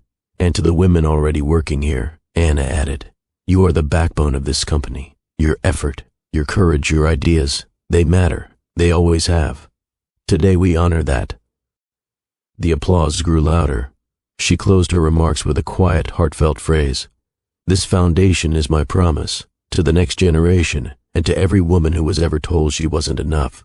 When she stepped back from the podium, the crowd rose in a standing ovation. For the first time in a very long time, Anna felt something powerful and unstoppable rise within her. Not pride, not revenge, but peace, a deep, unwavering peace. After the ceremony, she spent the afternoon meeting students, shaking hands with parents, discussing partnerships with school counselors, and taking photos with employees. The entire atmosphere felt like a celebration, not just of a program launch, but of a new spirit within the company. When she finally returned home late that afternoon, she was greeted by the warm smell of her mother's cooking and the sound of Sharon singing in the living room. As Anna set her keys down, Marlene called from the kitchen. "How did it go?" Anna walked toward her slowly, soaking up the comfort of home. "Better than I imagined," she said, taking a seat at the table. "Mama," people were smiling. "I haven't seen that much joy in one place in a long time.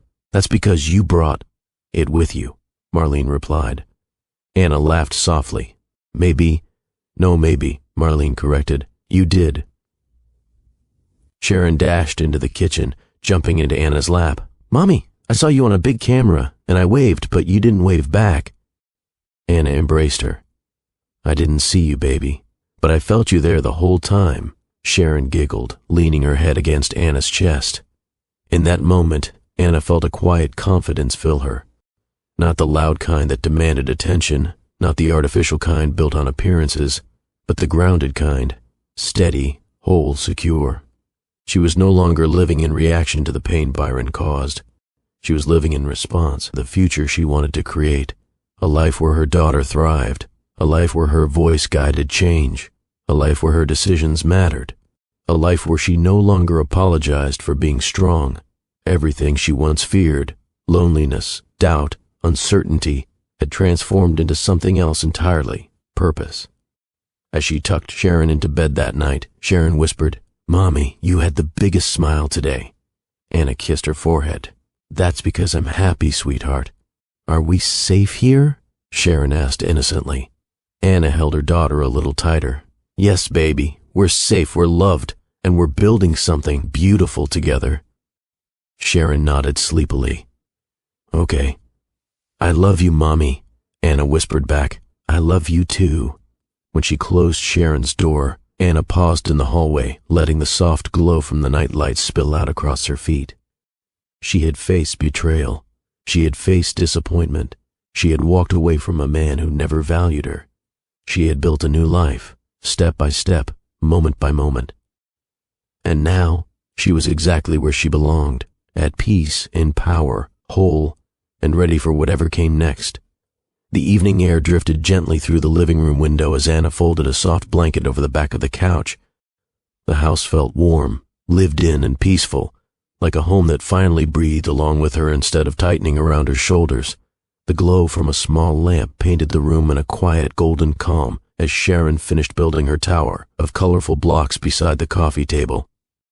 "Mommy," Sharon called, her voice light and musical. "Look how tall." Anna glanced over and smiled wide.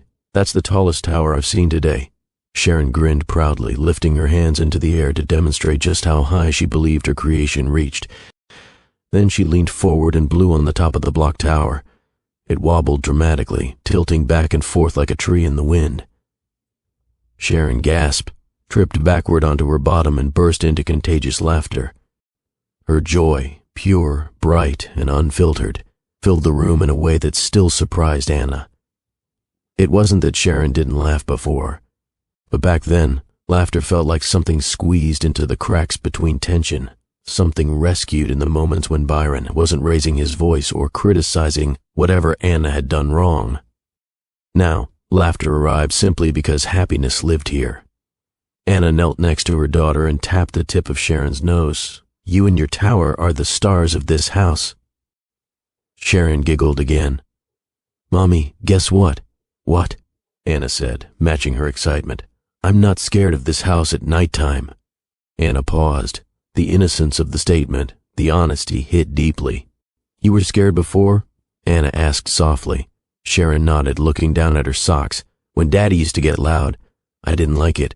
But here, there's no loud." Sharon rested her head on her mother's shoulder. "It feels soft here." Anna closed her eyes briefly, letting the words settle into her chest. Healing wasn't only happening for her. It was happening for her daughter, for both of them, and in ways she couldn't have measured or predicted. She kissed Sharon's cheek. "Let's get ready for bed. Big dreams need sleep." Sharon nodded enthusiastically, scooping Mr. Bunny from the floor and running toward the bedroom. As Anna tidied up the toys still scattered across the living room rug, her phone buzzed on the counter. She reached for it, expecting a simple message from Marcus about the next foundation event, or a reminder from the executive team about tomorrow's schedule. Instead, it was a news alert. Maxim Tech Foundation receives overwhelming community support. Anna exhaled slowly, surprised at the wave of gratitude that washed over her. Not pride, not self-celebration, just gratitude. Because she had created something real, something meaningful, and not for recognition, but because she wanted to build a future that felt kinder than her past. She placed the phone face down on the counter and walked toward Sharon's room. "Mommy, I brushed Mr. Bunny's teeth," Sharon announced as she skipped past the doorway. "Mr. Bunny must feel very clean," Anna said with a gentle laugh. "He's ready for dreams." "I'm glad," Anna replied. "Let's get you ready for yours too." They went through the bedtime routine, soft pajamas, warm lotion on tiny arms and legs, a sip of water, and then Sharon's favorite storybook. She climbed into bed with Mr. Bunny tucked under her arm and looked up with sleepy eyes. "Mommy, can you read the one about the brave girl again?" Anna settled beside her on the edge of the bed. "Of course," she began reading, her voice warm and steady. Sharon listened intently, eyes wide until the words lulled her into a quieter state, still awake but softer. When the story ended, she placed her hand on Anna's arm. "Mommy," she whispered. "Yes, sweetheart. I'm proud of you." The words struck Anna with unexpected force. She felt her heart almost pause. That sentence, so tender, so sincere, held every tear she refused to let fall in the courtroom, every silent scream she swallowed during years of belittling, every ache she carried when she packed their things into a suitcase and walked away from the life that scarred her. She brushed her fingers through Sharon's hair. "Thank you, baby. I'm proud of you too." Sharon yawned, leaning into her pillow. "You make everything feel safe." Anna kissed her daughter's forehead. "Good night, my love." "Good night, Mommy." Anna quietly turned off the lamp and watched as Sharon drifted into sleep, her tiny breath steady, her dreams unfurling into the darkness with peace instead of fear. When Anna stepped into the hallway and closed the door gently, she remained still for a moment. The hallway felt calm, the home felt whole, and she felt complete. Later that night, Anna sat on the porch alone. The sky above was deep blue, dotted faintly with scattered stars. Her mother had gone home earlier after dinner, promising to make her collard greens next Sunday. And now the house was quiet except for the soft hum of the refrigerator and the occasional rustle of leaves from the yard. She breathed in slowly. She had survived disappointment. She had endured betrayal. She had navigated legal battles, emotional unraveling, and painful revelations. She had taken back a company she never asked to own but stepped into with complete purpose. Most people would have broken. She didn't. She transformed. Anna leaned her arms on the porch railing, looking out at the quiet street. Everything she built now, her routines, her leadership, her foundation, her home, came from strength she didn't even know she had. Choosing herself felt like the bravest decision she ever made. She whispered into the cool air, "I am anything but ordinary." The words didn't sound like affirmations. They sounded like truth, a truth she had earned, a truth she had grown into, a truth her daughter would one day understand when she looked back and saw the kind of woman her mother became. Inside the home, her phone buzzed again. She glanced at it through the window but didn't pick it up. Byron's name lit briefly on the screen in a missed call notification. He had called once a week for the last 3 weeks, never leaving a voicemail, never sending a follow-up message. He didn't call for reconciliation. He called because he finally saw everything he had lost. But that wasn't Anna's weight to carry anymore. Her past deserved closure, but her future deserved space. A soft breeze brushed her hair, and she smiled slightly. She wasn't angry at Byron, not anymore. She wasn't holding bitterness or revenge or resentment. She had emptied her hands, of pain, of doubt, of the heavy burden of trying to fix someone who broke himself long before breaking her. Her healing didn't erase what happened. It simply removed the power it had over her. Tonight felt like a closing chapter, a gentle one, a real one. Later, she walked back inside and turned off the living room lights. The house settled into nighttime silence, warm, peaceful, hers. She walked down the hallway, stopping at Sharon's door. She cracked it open just enough to peek inside. Sharon was curled around Mr. Bunny, fast asleep, a faint smile on her lips. The sight alone filled Anna with the kind of warmth that left no room for old wounds. She closed the door quietly and stood in the hallway a moment longer, Then she turned toward her bedroom. Tomorrow she would return to Maxim Tech. She would finish paperwork for the foundation's next expansion. She would meet with engineering teams and board members. She would teach Sharon to chase her dreams, a life she shaped with purpose, a life she deserved. With every step, Anna felt lighter. This was the ending she never imagined but always needed. A life rebuilt, a daughter thriving, a legacy forming. And the story would no longer be defined by betrayal. It would be defined by her rise, her voice, her courage, her motherhood, her leadership, her truth. She turned off the last hallway light and entered her bedroom, whispering one final thought into the quiet night. I am anything but ordinary, as required for your channel. Thank you for watching this powerful story here on Stories by Mr. Flex. If Anna's journey touched you, if her strength inspired you, or if her transformation reminded you of your own worth, please take a moment to like this video, comment your thoughts, and subscribe. Your support helps this channel continue bringing meaningful stories that uplift, heal, and empower. Remember, no matter who doubted you, no matter who overlooked you, no matter who underestimated your value, you are anything but ordinary.